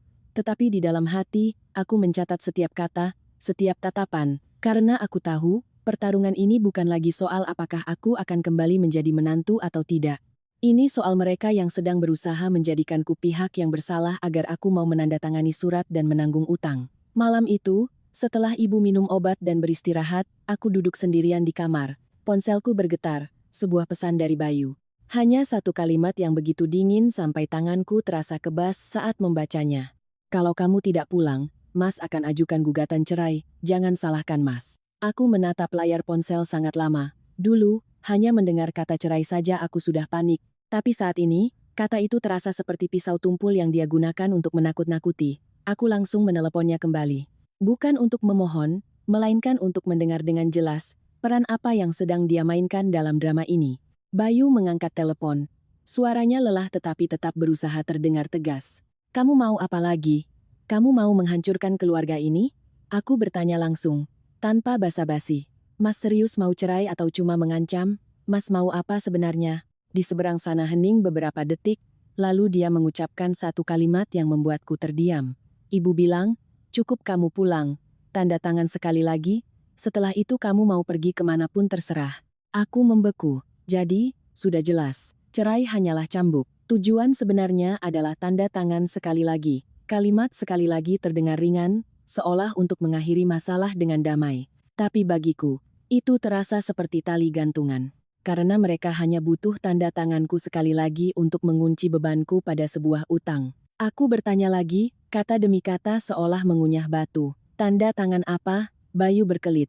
Cuma berkas biasa. Biar pihak bank tenang. Kamu tanda tangan saja biar cepat selesai. Nanti Mas janji akan bereskan.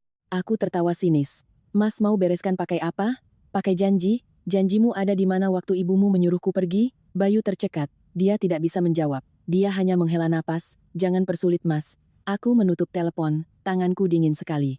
Aku duduk, membuka kembali semua foto dokumen di ponselku, lembar demi lembar. Ada beberapa lembar yang dulu kutanda tangani tanpa membaca dengan teliti karena percaya. Aku memperbesarnya, memeriksa setiap tulisan kecil, setiap lampiran. Dan kemudian, aku menemukan selembar kertas yang dulu tidak pernah kuperhatikan, surat pernyataan tanggung renteng. Tulisannya sangat kecil di halaman tambahan, tetapi isinya cukup untuk menghancurkan hidup seseorang. Setelah membacanya, punggungku terasa dingin. Jika aku pulang dan menandatangani sekali lagi, itu berarti aku setuju untuk menanggung utang yang begitu besar, yang mungkin seumur hidupku bekerja pun tidak akan lunas. Dan jika saat itu aku protes, mereka akan berkata, kamu kan tanda tangan sendiri, aku tidak akan punya jalan untuk membantah. Aku meletakkan ponsel, menatap keluar jendela, malam begitu sunyi, tetapi hatiku seperti dilanda badai. Aku tahu mereka tidak akan berhenti hanya dengan mempermalukanku, atau dengan surat panggilan dari RW. Mereka sedang menyiapkan sebuah skenario untuk menjebakku dengan tanda tangan besok pagi. Dan pada saat itu, aku memutuskan satu hal. Lain kali jika aku melangkah ke rumah mertua, harus ada pihak ketiga sebagai saksi, harus ada bukti asli, dan aku harus membongkar jebakan ini sebelum tali itu mengikat leherku. Malam itu, aku tidak tidur. Aku duduk tegak, memegang pulpen, dan menuliskan setiap langkah yang harus kulakukan. Karena aku tahu, besok pagi mereka akan memainkan permainan besar. Dan jika aku lengah, hidupku akan terkunci hanya dengan satu goresan tanda tangan. Malam itu aku hampir tidak memejamkan mata. Bukan karena aku lemah, tetapi karena di kepalaku terus berputar bayangan setiap lembar kertas yang pernah kutandatangani, setiap tulisan kecil yang dulu kuabaikan. Aku duduk di meja di bawah cahaya lampu, membuka foto-foto di ponsel, lalu melingkari bagian-bagian yang mencurigakan. Semakin kulihat, semakin jelas bahwa mereka tidak bertindak sembarangan, mereka punya rencana, dan jika aku masih naif dan percaya pada kalimat tanda tangan saja biar cepat selesai, maka aku benar-benar menjerat diriku sendiri. Pagi-pagi sekali, saat ibu masih tidur, aku diam-diam keluar. Hal pertama yang kulakukan adalah membuat janji bertemu dengan petugas bank yang kemarin berbicara denganku di telepon. Aku menelepon tepat di jam kerja, menjelaskan bahwa aku butuh salinan berkas resmi beserta riwayat pencairan dana untuk memperjelas tanggung jawab. Suaranya terdengar sedikit ragu, tetapi akhirnya setuju untuk bertemu di bagian layanan nasabah. Karena ibu adalah pihak yang tercatat di sini, ibu berhak tahu. Aku pergi ke bank. Hatiku masih tegang. Petugas itu memberiku setumpuk kertas, menjelaskan setiap bagiannya. Aku tidak butuh penjelasan panjang, aku hanya butuh satu hal, kemana aliran dananya? Dan seperti dugaanku, kuncinya ada di sana. Uang pinjaman tidak pernah masuk ke rekeningku. Uang itu mampir ke sebuah rekening perantara, lalu ditransfer lagi ke rekening lain. Petugas itu tidak boleh menyebutkan nama lengkap pemilik rekening, tetapi dari beberapa digit terakhir dan frekuensi transaksinya, aku langsung mengenali modus pemindahan dana yang sudah sangat akrab bagi seorang akuntan sepertiku. Tidak ada yang memindahkan uang seperti itu jika tidak bertujuan untuk menyembunyikan penerima manfaat sebenarnya. Aku meminta salinan yang sudah dilegalisir, beserta riwayat pencairan dana. Memegang tumpukan kertas itu di tangan, aku tidak lagi gemetar. Saat ini, aku hanya merasa sangat yakin, aku sudah menemukan ujung benangnya. Setelah dari bank, aku menelepon seorang teman di kantor lama, meminta bantuannya untuk memeriksa informasi tentang motor yang terdaftar atas namaku. Aku tidak memintanya melakukan hal ilegal. Aku hanya butuh dia mencocokkan data publik dengan kwitansi yang kumiliki. Temanku setelah mendengar ceritaku hanya menghela napas. Gila, ini jahat sekali. Tak lama kemudian, dia mengirimkan pesan berisi informasi yang kubutuhkan. Motor itu memang atas namaku, tetapi alamat penerima dan jadwal servisnya selalu di area dekat rumah mertuaku. Jelas sekali bahwa pengguna sebenarnya bukan aku. Aku berdiri di pinggir jalan membaca pesan itu, bibirku terkatup rapat. Jadi, kombinasinya sudah jelas. Menggunakan namaku untuk meminjam dan membeli, menggunakan rumah mertua untuk menikmati hasilnya, lalu mendorongku untuk menjadi penanggung jawab.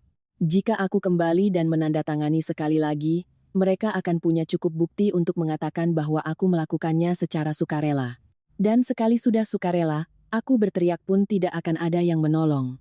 Aku pulang ke rumah dan melihat ibu sedang menyiapkan makan siang. Aku tidak ingin ibu khawatir, jadi aku hanya berkata, "Bu, Indah mau selesaikan urusan sebentar. Ibu jangan dengarkan omongan orang." Ibu menatapku dan mengangguk, tetapi matanya masih cemas. Aku tahu ibu takut dengan gosip tetangga, takut putrinya ditekan. Semakin kutatap wajah ibu, semakin aku yakin aku harus mengakhiri ini dengan tuntas, tidak bisa berlarut-larut. Aku berinisiatif menelepon Bayu. Saat nada sambung berbunyi, aku sudah menyiapkan suara setenang mungkin, seolah aku sudah menyerah. Dia mengangkat telepon, suaranya masih terdengar kesal. "Sudah kamu pikirkan?" Aku menjawab singkat. "Baik, besok aku pulang, tapi aku hanya mau bicara kalau semua berkasnya ada." Di seberang sana hening sejenak, lalu suaranya melunak, seolah merasa sudah menang. "Begitu baru istri Mas, pulang lebih awal ya, biar cepat selesai." Ibu juga sudah tidak marah lagi. Aku menjawab iya, lalu menambahkan satu kalimat lembut yang sebenarnya adalah umpan. "Aku cuma minta ibu siapkan makan siang yang layak, dengan 4 mangkuk." Bayu tertawa kecil, seolah mengalwacakwa kecil, seolah menganggap itu permintaan sepele. "Iya, nanti ibu siapkan. Kamu pulang saja." Aku menutup telepon, terdiam sejenak. Aku tahu mereka mengira aku panik, takut dengan opini publik, takut dengan surat panggilan RW, sehingga aku kembali untuk menyerah. Yang tidak mereka tahu adalah, aku sedang bersiap untuk membongkar panggung sandiwara mereka. Aku mulai melakukan persiapan untuk besok. Aku tidak akan pergi sendirian. Aku meminta tolong seorang tetangga yang akrab dengan ibuku. Beliau tinggal di dekat sini, orangnya ceplas-ceplos dan sangat benci penindasan. Aku menjelaskan singkat, "Bu, tolong temani saya sebentar, sebagai saksi. Saya tidak akan membuat keributan, hanya mau bicara jelas." Beliau mendengar ceritaku dan hanya berkata singkat, "Iya, kalau orang sudah keterlaluan, memang harus ada yang menyaksikan." Aku juga menyiapkan ponselku, mengaktifkan mode rekam suara terlebih dahulu. Karena aku paham, dalam masalah seperti ini, perkataan hari ini bisa disangkal besok. Aku merekam bukan untuk menjebak, melainkan untuk melindungi diriku sendiri. Karena orang yang jujur tidak akan takut pada kebenaran. Sebelum tidur, aku memeriksa kembali berkas-berkas properti rumah. Dan disinilah, satu detail membuatku merinding. Aku menemukan bahwa rumah itu sepertinya pernah dijadikan jaminan untuk sebuah transaksi. Di dalam tumpukan fotokopian lama, ada selembar surat persetujuan keluarga, tanda tangan di bawahnya. Sekilas, anehnya mirip sekali dengan tanda tanganku. Goresan, tarikan, dan cara mengakhiri hurufnya begitu mirip sampai jika tidak kuperhatikan dengan saksama, aku akan mengira itu memang tanda tanganku. Aku terdiam. Jika tanda tangan itu palsu, masalah ini bukan lagi sekadar pemaksaan utang. Ini sudah menyentuh ranah yang lebih serius. Dan aku paham kenapa Bu Yati berani berkata mereka datang bukan cuma untuk menagih uang. Mungkin mereka bahkan sudah mempertaruhkan rumah itu. Aku menutup map, menghela napas panjang. Di hatiku tidak ada lagi rasa takut, hanya ada satu hal, tekad. Aku berkata pada diriku sendiri dengan pelan tapi pasti, besok, mereka mengira aku pulang untuk meminta maaf. Padahal sebenarnya, aku pulang untuk menutup tirai pertunjukan mereka. Tepat saat itu, ponselku bergetar. Bu Yati yang menelepon. Kali ini suaranya begitu manis sampai membuatku mual. Manis seperti orang yang tersenyum sambil memegang pisau. "Nuk, besok pulang pagi ya. Ibu masakan makanan kesukaanmu." Aku mendengarnya dan hanya tersenyum sinis. Aku tidak menjawab panjang, hanya berkata singkat, "Iya, Bu." Setelah menutup telepon, aku menatap kegelapan di luar jendela. Aku tahu, hidangan yang mereka siapkan bukanlah makanan, melainkan jebakan. Dan besok pagi, aku akan menunjukkan pada mereka, jebakan tidak selamanya bisa menangkap mangsanya. Keesokan paginya, aku bangun lebih awal dari biasanya. Aku tidak berdandan berlebihan atau berpakaian mewah, hanya memilih setelan kerja yang rapi dan bersih. Aku ingin melangkah ke rumah itu dengan sikap seorang profesional, bukan seorang menantu yang pulang untuk memohon. Sebelum pergi, aku menatap Profet duduk di teras. Tangannya masih memegang cangkir teh hangat, matanya penuh kekhawatiran. Aku menggenggam tangannya dan berkata pelan, "Ibu tenang saja. Saya hanya bicara jelas, lalu pulang." Ibu mengangguk tanpa kata, tetapi anggukan itu seolah memberiku kekuatan tambahan. Tetanggaku yang akan menemaniku datang tepat waktu. Beliau tidak ikut masuk, hanya berdiri di luar gerbang dan berkata, "Kalau butuh, panggil saja." Aku berterima kasih, lalu menarik napas dalam-dalam dan mendorong gerbang masuk. Rumah mertua hari ini terasa anehnya sunyi. Tidak ada lagi kerumunan tetangga atau suara tangisan Bu Yati, aroma masakan tercium dari dapur. Di atas meja makan di tengah ruangan, seperti yang dijanjikan, ada 4 mangkuk nasi dan 4 pasang sendok garpu, tertata rapi seolah tidak pernah terjadi apa-apa malam sebelumnya. Bu Yati keluar, wajahnya ceria, suaranya manis hingga jika aku tidak mengalami semua ini, mungkin aku akan percaya. Nah, menantu yang baik itu begini. Keluarga itu yang utama. Sudah, ayo makan dulu biar perutnya hangat, nanti kita bicara baik-baik. Bayu menarik kursi untukku, mencoba bersikap normal. Duduk, Dek, makan dulu sedikit. Rian juga ada di sana, tetapi dia tidak lama menatapku. Matanya terus melirik ke sana kemari seperti sedang menunggu sinyal. Aku duduk. Aku melihat mereka saling menyendokkan lauk. Bu Yati mengambilkan sepotong ikan untuk Bayu. Bayu balas mengambilkan sayur untuk ibunya. Rian tersenyum dan mengucapkan beberapa kalimat basa-basi. Sebuah potret keluarga yang sempurna, hanya kurang satu hal, kebenaran. Aku makan beberapa suap sekadarnya. Setiap suap terasa mengganjal di tenggorokan. Aku datang bukan untuk makan, aku datang untuk mengakhiri. Setelah beberapa saat, Bu Yati meletakkan setumpuk kertas yang sudah dijilid di hadapanku. Suaranya masih lembut, tetapi kata-katanya dingin. Tanda tangani ini saja. Setelah itu kamu mau kemana, Ibu tidak akan larang. Ibu juga sudah capek, tidak mau bertengkar lagi. Aku mengambilnya, membuka langsung ke halaman lampiran, dan langsung menemukan baris-baris yang sudah kukenal. Penambahan tanggung jawab pembayaran utang, jangka waktu 5 tahun, disertai klausul sukarela, dan tidak akan menuntut. Melihatnya, aku tidak terkejut. Aku hanya merasa lucu karena mereka masih berpikir aku akan menandatanganinya seperti dulu. Aku meletakkan tumpukan kertas itu, mengangkat kepala menatap lurus ke arah Bu Yati. Suaraku tenang. "Uang ini siapa yang pakai?" Bu Yati sedikit terkejut, lalu langsung menjawab seolah sudah menyiapkan naskah. "Uang keluarga ya dipakai untuk keluarga. Jadi menantu jangan hitung-hitungan, nanti rumah tangga bisa hancur." Rian menyahut dengan angkuh.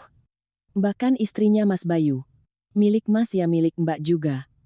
Kenapa seolah-olah Mbak tidak terlibat?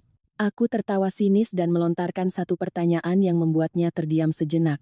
"Jadi, utangmu juga utang kami?" Wajah Rian memerah. Dia membentak, "Mbak bicara apa soal utangku?" Aku tidak langsung menjawabnya. Aku menoleh ke arah Bayu. Dia menatapku dengan ekspresi kesal bercampur gugup, seolah takut sandiwaranya gagal. Dia berkata dengan suara tertahan, "Jangan cari masalah lagi, Dek. Tanda tangani saja biar tenang. Kamu mau buat ibu susah sampai kapan?" Aku menatapnya, bertanya perlahan, "Tenang untuk siapa, Mas? Tenang untukku atau tenang untuk keluarga Mas?" Bayu terdiam sejenak, lalu berkelit, "Kamu sudah pulang, ya nurut saja sama Mas. Jangan dibesar-besarkan." Aku mengangguk pelan seolah setuju. Tetapi setelah itu, aku mengeluarkan map berisi berkas lain dari tasku dan meletakkannya di atas meja makan, tepat di samping tumpukan kertas yang diberikan Bu Yati. Aku meletakkannya dengan pelan, tetapi suara kertas yang menyentuh meja terdengar sangat jelas. Bu Yati melihat map dengan stempel merah dari bank dan wajahnya langsung berubah. Rian juga duduk tegak, bibirnya terkatup rapat. Bayu sedikit terkejut, matanya bergerak-gerak mencoba menebak apa yang kupegang.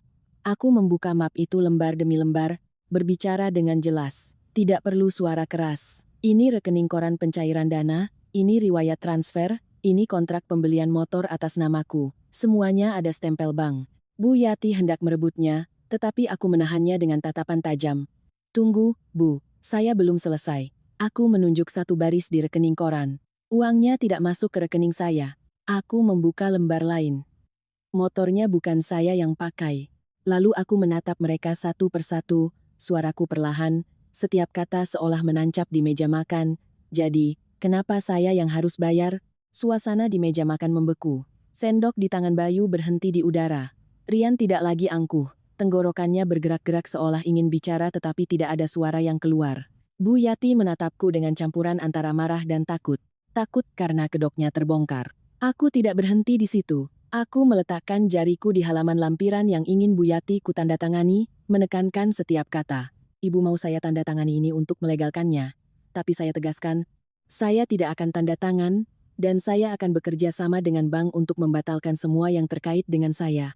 Bayu setengah berdiri, suaranya meninggi. Kamu mau apa? Kamu mau menghancurkan keluarga ini? Aku menatapnya, tidak lagi merasa sakit, hanya dingin. Hancur itu saat saya diusir dari meja makan, Mas. Ini hanyalah konsekuensi dari keserakahan. Bu Yati saat itu merendahkan suaranya, mencoba kembali ke peran ibu yang baik. Nak, ibu cuma mau masalah ini selesai. Aku memotong dengan tenang. Masalah kita sudah selesai sejak malam 3 mangkuk itu. Hari ini ada 4 mangkuk pun tidak akan bisa memperbaikinya. Aku berdiri, mendorong kursiku pelan, mengucapkan kalimat terakhir dengan perlahan dan jelas. Saya tidak memperbesar masalah. Saya hanya mengembalikan kebenaran ke tempatnya. Seluruh meja makan hening sampai aku bisa mendengar detak jam dinding. Dan aku tahu, pada saat itu juga, mereka sadar bahwa aku bukan lagi Indah yang dulu, yang bisa disuruh tanda tangan saja. Begitu kalimatku selesai, suasana di meja makan terasa seperti kehabisan oksigen. Aku berdiri di sana, tanganku masih memegang map, mataku menatap tajam setiap orang. Kukira mereka akan merasa bersalah dan melunak, tapi tidak. Orang yang terbiasa menindas, ketika disudutkan, biasanya akan membalas dengan lebih ganas. Rian membanting sendoknya ke meja, berdiri, wajahnya memerah padam. Mbak main kotor ya? Bawa-bawa berkas ke sini buat mengancam. Mbak kira dengan kertas-kertas itu Mbak bisa menekan kami?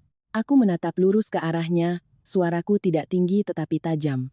Kotor itu kalau orang memalsukan tanda tangan, kalimat itu baru saja keluar. Bu Yati langsung terlonjak, wajahnya pucat sejenak, lalu langsung membentak. Kamu bicara apa? Jangan asal menuduh. Siapa yang mau memalsukan tanda tanganmu? Aku tidak berdebat. Aku mengeluarkan 2 lembar kertas yang sudah kusiapkan dari tasku. Satu adalah salinan tanda tangan asliku di dokumen kantor, dan satu lagi adalah salinan tanda tangan di lampiran yang kucurigai. Aku meletakkannya berdampingan, menunjuk langsung pada tarikan terakhir dan goresan di ujungnya. Aku berkata perlahan, tanda tangan asli saya goresannya melengkung begini. Sedangkan yang di berkas ini, tarikannya kaku dan berhenti mendadak. Lebih mirip orang yang meniru daripada orang yang asli. Bayu menatap kedua kertas itu, matanya berkedut. Dia tidak bicara. Keheningannya kali ini bukan lagi karena pasrah, melainkan karena bingung. Aku bisa melihat dia sedang mencari jalan keluar. Bu Yati tergagap sejenak, lalu kembali membentak. Tanda tangan orang kan bisa mirip-mirip. Kalau kamu hebat, panggil polisi saja ke sini. Aku mengangguk pelan seolah setuju. Tapi setelah itu, aku membuka ponsel dan memutar rekaman suara singkat. Suara petugas bank terdengar jelas. Tidak panjang, tapi cukup. Berkas ini tidak diajukan langsung oleh Ibu Indah. Yang membawa berkasnya adalah orang lain, dan beberapa bagian diselesaikan melalui surat kuasa yang ada di dalam bundel.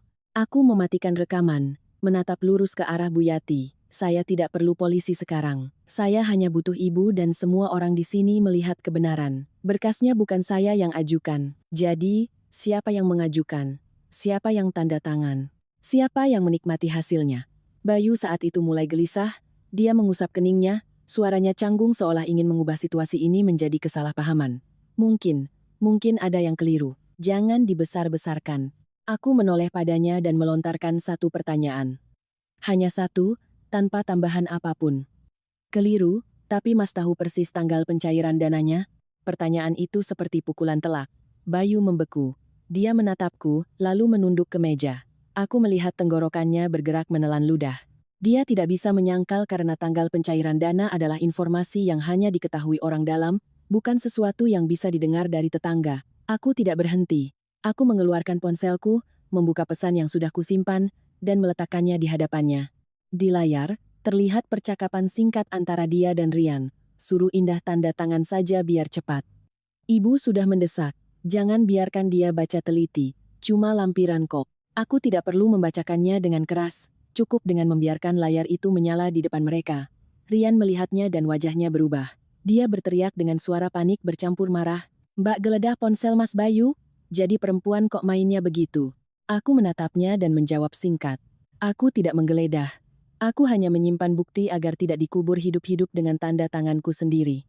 Bu Yati saat itu tidak bisa lagi berpura-pura manis. Beliau maju hendak merebut ponselku. Mulutnya memak-maki. Perempuan beracun. Kamu mau menghancurkan keluargaku, ya? Kamu mau mempermalukan anakku, kan? Aku mundur selangkah, menjaga jarak, suaraku tetap datar. Tidak ada yang mempermalukannya selain keheningannya sendiri malam itu. Saya hanya menunjukkan apa yang telah kalian lakukan. Tepat pada saat itu, dari pintu terdengar suara langkah tergesa-gesa. Mbak Sinta masuk dengan wajah pucat, mungkin karena mendengar kabar aku pulang. Dia melihat meja makan yang berantakan, tumpukan berkas, dan wajah ibunya yang memerah, lalu menoleh padaku. Ada apa ini? Belum sempat aku menjawab. Bu Yati sudah berteriak lebih dulu. Menantumu ini menuduh ibu memalsukan tanda tangan. Dia bawa berkas ke sini untuk mengancam kita. Mbak Sinta menatapku, lalu menatap ibunya, suaranya bingung. Bu, apa ibu benar-benar? Pertanyaan Mbak Sinta seperti jarum yang menusuk tepat ke selubung moral yang selama ini dikenakan Bu Yati. Beliau terdiam sejenak, lalu tiba-tiba memukul meja dengan keras dan berteriak, tidak lagi menahan diri. Iya, saya melakukan ini demi keluarga ini, demi anak-anak saya. Kalau bukan dia yang menanggung, siapa lagi? Dia itu menantu di rumah ini, dia wajib menanggungnya. Kalau tidak mau, pergi saja. Bayu mendengar ibunya berteriak, wajahnya semakin pucat. Dia seolah ingin mengatakan sesuatu untuk menenangkan, tetapi tidak ada kata yang keluar. Rian mulai mundur perlahan, matanya mencari jalan keluar. Mbak Sinta berdiri di tengah, bibirnya bergerak-gerak, syok dan takut. Sedangkan aku, tiba-tiba hatiku terasa tenang dengan aneh. Karena kalimat Bu Yati barusan, meskipun kejam, adalah sebuah kejujuran. Kalimat itu menelanjangi segalanya. Ternyata dari awal, mereka tidak butuh aku sebagai menantu. Mereka butuh aku sebagai penanggung beban. Aku berdiri tegak. Aku menatap Bu Yati, Bayu, Rian, lalu menatap meja makan dengan 4 mangkuk yang mereka siapkan sebagai sandiwara. Aku berkata dengan jelas, setiap kata, tanpa gemetar atau berteriak, tetapi cukup untuk membuat rumah itu hening. Saya bukan kerbau yang bisa kalian pakai untuk membajak sawah. Setelah mengatakan itu, aku mengambil mapku, melipatnya perlahan. Dan aku tahu, sejak saat itu, permainan telah berubah. Aku melipat map berisi berkas-berkas itu, hendak berdiri dan langsung pergi. Tetapi tepat pada saat itu, Bu Yati masih berdiri berkacak pinggang di tengah ruangan, wajahnya memerah, suaranya melengking seolah ingin mengalahkan segalanya. Kamu kira dengan membawa kertas-kertas itu kamu bisa menang? Saya kasih tahu ya, kamu itu menantu. Kamu harus tahu posisimu. Sejak kamu melangkahkan kaki ke sini, semua yang ada di rumah ini adalah milik keluarga ini. Aku menatapnya, lalu menatap Bayu. Dia masih berdiri membeku, pandangannya kosong. Tiba-tiba aku sadar, jika aku hanya berhenti pada masalah utang dan tanda tangan, mereka masih punya jalan keluar. Mereka akan memohon, berjanji, lalu mencari cara untuk menjebakku lagi. Aku butuh satu pukulan terakhir yang membuat mereka tidak bisa lagi menganggapku sebagai pion. Aku berjalan ke lemari kayu tempat mereka menyimpan dokumen rumah. Dulu, aku yang selalu membersihkannya. Aku tahu di mana Bu Yati biasa menyimpan berkas-berkas penting di dalam sebuah map tebal. Aku membuka lemari, menarik keluar map yang berisi fotokopian dokumen yang sudah kubawa dari rumah ibu, lalu membantingnya ke atas meja makan. Bayu melirik judul di halaman pertama dan raut wajahnya langsung berubah. Dia terkejut seolah baru saja ditampar. Rian terdiam. Mbak Sinta yang berdiri di dekat pintu, kedua tangannya saling meremas, matanya terbelalak. Aku berkata perlahan, setiap kata begitu jelas. Ini adalah akta jual beli rumah, dibuat sebelum kita menikah. Dan ini adalah bukti transfernya. Bu Yati melihatnya lalu tertawa mengeyek. Kamu bawa kertas apa itu? Rumah ini atas nama anakku. Sertifikatnya ibu yang pegang. Kamu mau menakuti siapa? Aku tidak membantah.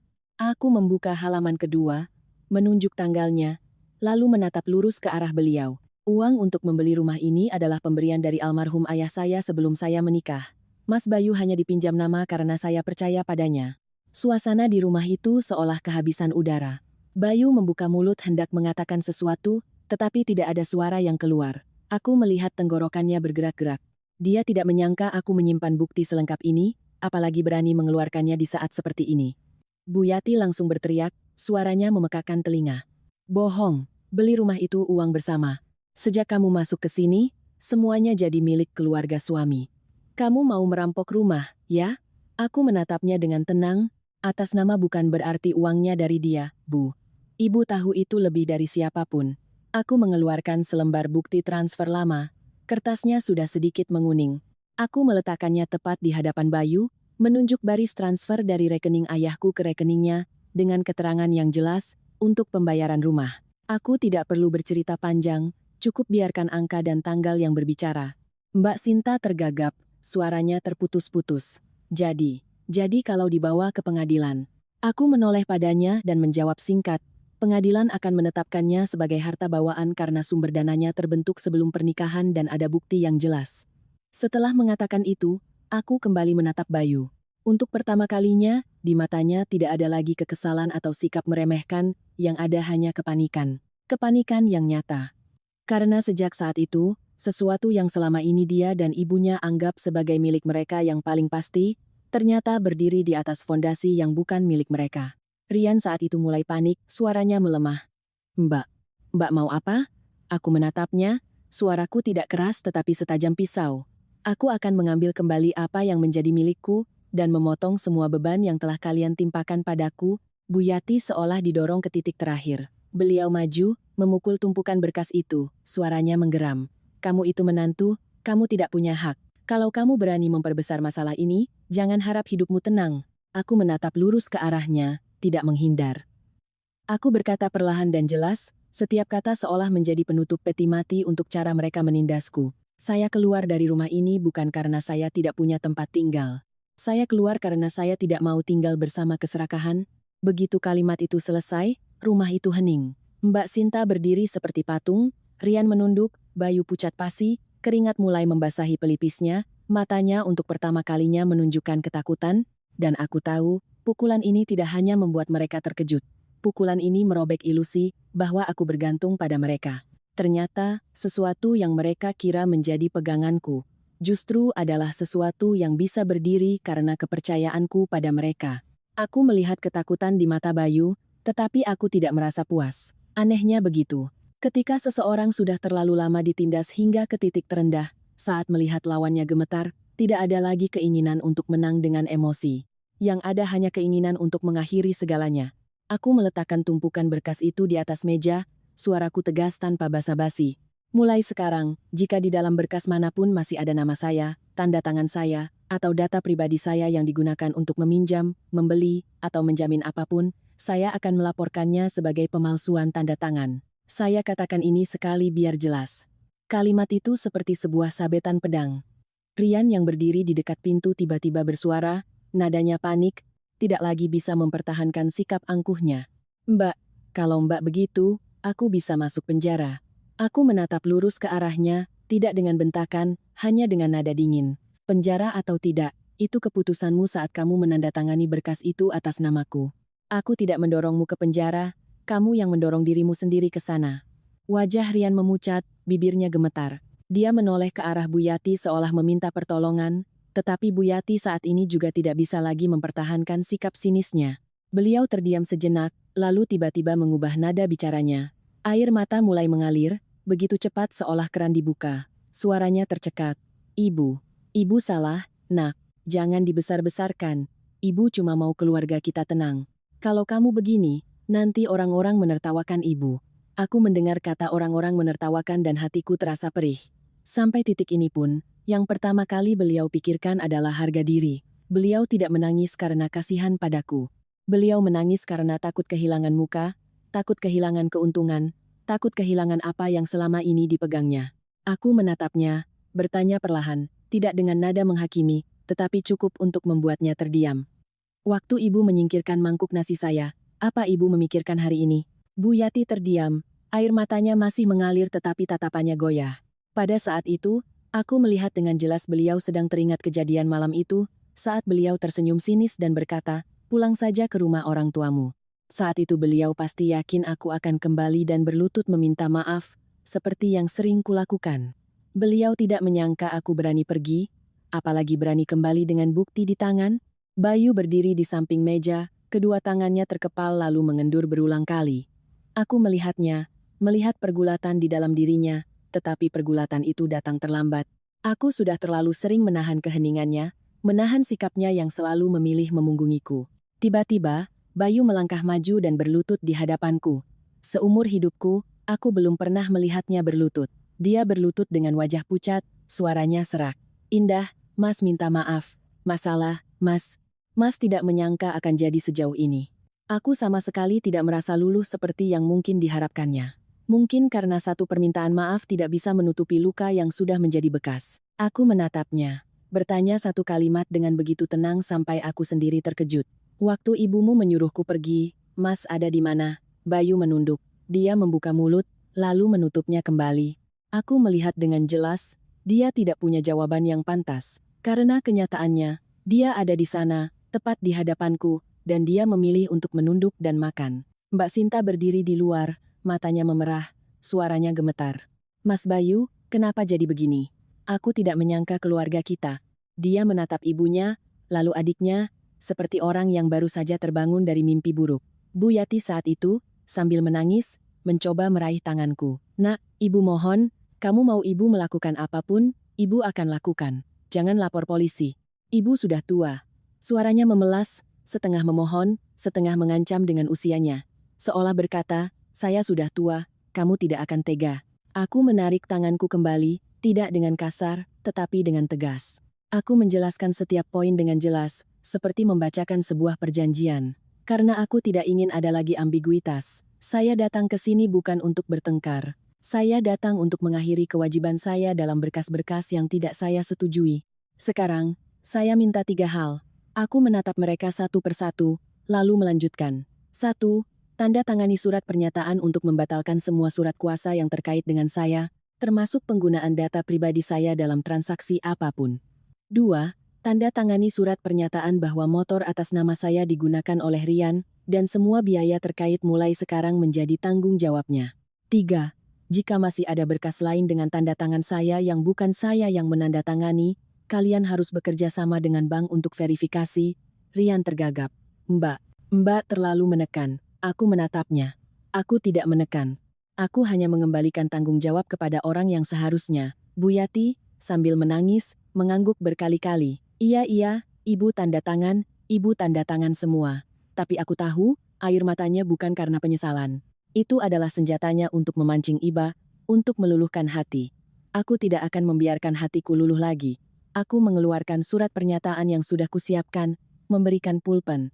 Bayu, yang masih berlutut, mengambil pulpen dengan tangan gemetar. Dia menandatangani.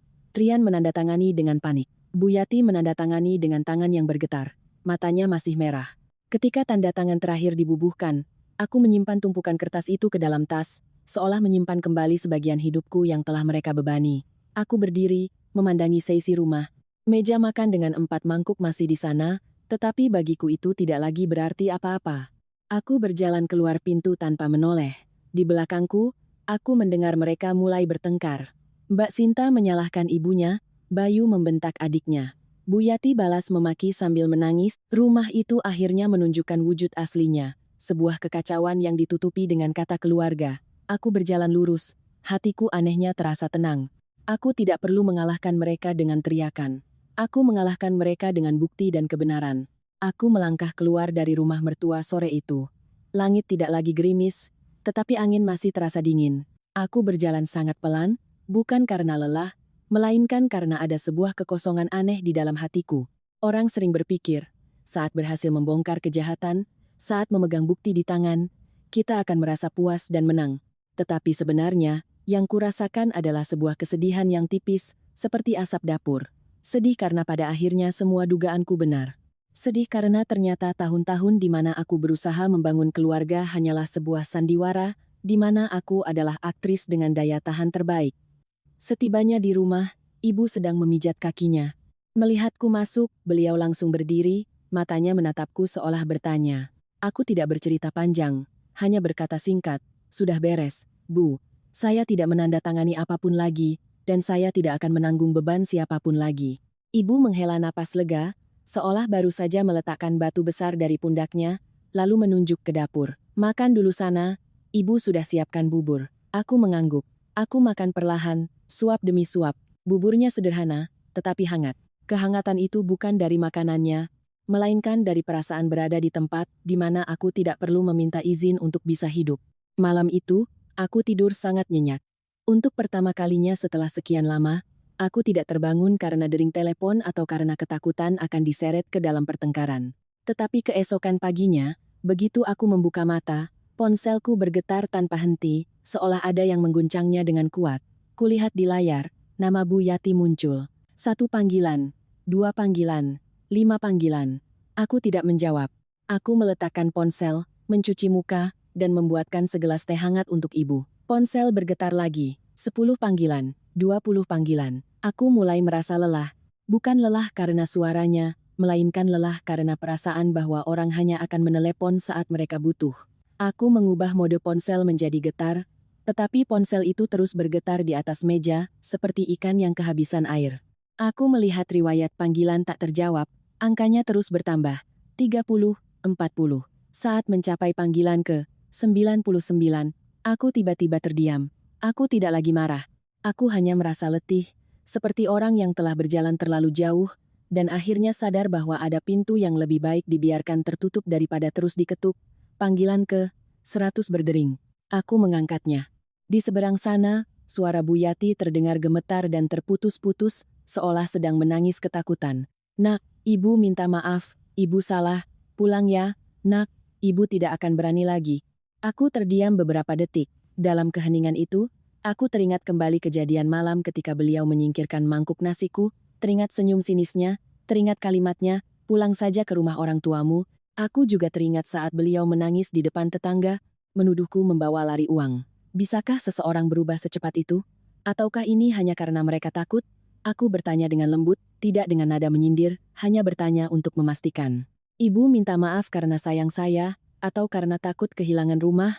Bu Yati terdiam. Aku mendengar napasnya yang berat, isak tangisnya, lalu suaranya yang tergagap. Ibu cuma emosi.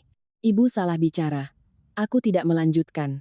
Aku tidak butuh jawabannya. Karena aku sadar, terkadang orang meminta maaf bukan karena mereka merasa salah, melainkan karena mereka merasa akan kehilangan sesuatu. Tetapi aku juga sadar satu hal lain. Apapun alasannya, kejadian itu telah terjadi, dan mangkuk nasi malam itu telah menutup segalanya di dalam hatiku. Aku hanya berkata perlahan, "Saya tidak akan pulang. Saya tidak marah lagi, tapi saya juga tidak akan kembali." Bu Yati menangis lebih keras. "Nak, ibu sudah tua. Ibu salah. Ibu takut. Rumah ini kacau sekali." Mendengar itu, hatiku tidak lagi bergetar seperti dulu. Aku hanya merasa kasihan. Kasihan pada sebuah keluarga yang seharusnya bisa hidup normal jika mereka tahu cara saling menghargai sejak awal, bukan saling memanfaatkan. Aku menutup telepon, meletakkannya, dan menghela napas panjang. Ibuku sudah berdiri di belakangku sejak tadi. Beliau tidak bertanya siapa yang menelepon. Beliau hanya meletakkan tangannya di bahuku, sangat ringan. Terkadang, sentuhan ringan seperti itulah yang membuat kita merasa tidak sendirian. Beberapa saat kemudian, Bayu menelepon. Suaranya serak, tidak lagi memerintah, melainkan seperti orang yang kehilangan pijakan. "Indah, Mas akan perbaiki semuanya. Kasih Mas satu kesempatan. Mas akan bicara sama ibu, Mas akan selesaikan." Aku mendengarkannya, tetapi di kepalaku teringat pertanyaanku padanya. "Waktu ibumu menyuruhku pergi, Mas ada di mana?" "Dia ada di sana, tepat di hadapanku." Dan dia memilih diam. Ada keheningan yang bukan hanya sebuah kesalahan, melainkan sebuah pilihan. Aku menjawab dengan suara pelan tapi tegas. "Memperbaiki kesalahan bukan dengan kata-kata, Mas. Memperbaiki kesalahan adalah dengan memastikan orang lain tidak lagi harus menanggung kesalahan itu." Dia terdiam. Aku mendengar helaan napasnya. Dia bertanya pelan, "Kamu mau apa?" Aku berkata dengan sangat tenang, seolah sedang membicarakan sebuah rencana kerja, bukan sebuah ancaman. "Aku akan mengajukan gugatan cerai. Aku juga akan mengurus pemisahan semua kewajiban finansial yang terkait denganku. Apa yang tidak kugunakan, tidak akan kutanggung. Aku sudah lelah." Di seberang sana, Bayu tidak lagi membentak. Dia hanya berkata sangat pelan, "Mas mengerti." Mas mengertinya datang terlambat. Tapi meskipun terlambat, itu adalah titik akhir dari sebuah babak hidup yang telah kucoba pertahankan dengan kesabaran. Hari-hari berikutnya, aku menyelesaikan semuanya dengan tenang. Tidak dengan keributan, tidak dengan membawa saksi, tidak dengan memperbesar masalah untuk balas dendam. Aku hanya berjalan lurus di jalanku. Berkas jelas, tanggung jawab jelas, batasan jelas. Aku sadar, terkadang cara terkuat bukanlah dengan berteriak, melainkan dengan melangkah tegap, tanpa menoleh ke belakang. Suatu sore, Saat semuanya hampir selesai, aku pulang lebih awal. Ibuku sedang memasak, aroma sayur bening tercium harum. Suara minyak panas di wajan, dapur kecil itu tiba-tiba terasa begitu hangat. Ibu menyajikan makan malam sederhana, lalu meletakkan semangkuk nasi penuh di hadapanku. Nasi putih yang menggunung, seolah takut aku kekurangan. Ibu menatapku dan tersenyum lembut, "Di sini mangkuk untukmu selalu ada." Aku memegang mangkuk itu. Tiba-tiba mataku terasa panas. Aku tidak menangis terseduh-seduh, hanya diam-diam menunduk dan makan. Pada saat itu, aku mengerti sesuatu yang belum pernah kupahami sebelumnya. Bukan di mana ada suami, ibu mertua, atau status keluarga, disitulah rumah kita. Terkadang, rumah hanyalah semangkuk nasi yang cukup dan seseorang yang memberimu kedamaian. Dulu kupikir, kehilangan semangkuk nasi berarti kehilangan sebuah keluarga. Ternyata, kehilangan sebuah tempat yang menganggapku sebagai beban adalah caraku menemukan kembali nilaiku sendiri dengan tenang dan pasti.